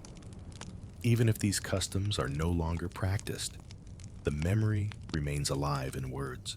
Mainstream historians agree that sagas were written down centuries after the Viking Age, often by Christian scribes. This makes them tricky evidence. Yet, historians also admit that the vividness of the tales, so specific, so bawdy, suggests they drew on older oral traditions. And here lies the paradox. Christian scribes preserved pagan strangeness even as they condemned it. Without them, we might know almost nothing. With them, we glimpse both history and exaggeration. Historians still argue how reliable these sagas are. Were wife-sharing, fertility rites, and need verses truly as widespread as they sound? Or were they inflated for drama, preserved because they made for better stories? Perhaps both. The sagas loved the outrageous, the scandalous, the comic. Yet, their consistency across regions suggests truth beneath the humor. Like embers beneath ash, the customs still glow faintly. Here's a quirky tidbit. One saga preserves a story of a wedding feast where guests demanded a mock kidnapping, even though the couple was already happily wed. No bride should go without struggle, they cried, laughing as they dragged her into the hall again. It was theater, memory, tradition persisting in parody. You smile at the thought. People reliving old customs as performance. Long after the meaning had faded, you lean closer to the storyteller. His words tumble fast, his gestures exaggerated. He mimics a warrior in a dress, stomping in fury, He recites a need verse with wicked glee, the audience roaring with laughter. He whispers of a vulva's staff, of runes carved wrongly, of concubines who cursed their masters. In his voice, the full strangeness of Viking sexuality lives again, centuries after priests tried to bury it. The sagas do more than entertain. They teach. By mocking, by exaggerating, by preserving scandal, they remind the community of boundaries, what to laugh at, what to fear, what to admire. The stories are both warnings and winks, cautionary tales wrapped in bawdy humor. The laughter keeps memory alive.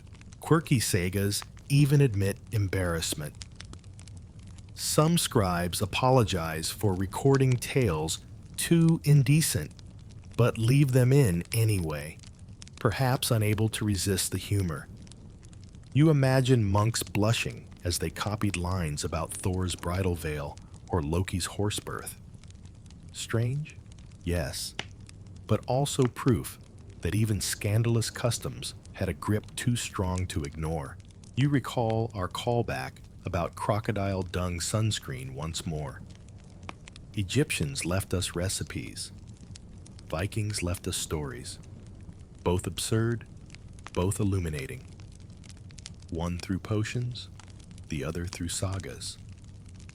And just like Egyptian remedies, Viking customs live on, not because they worked, but because they fascinated.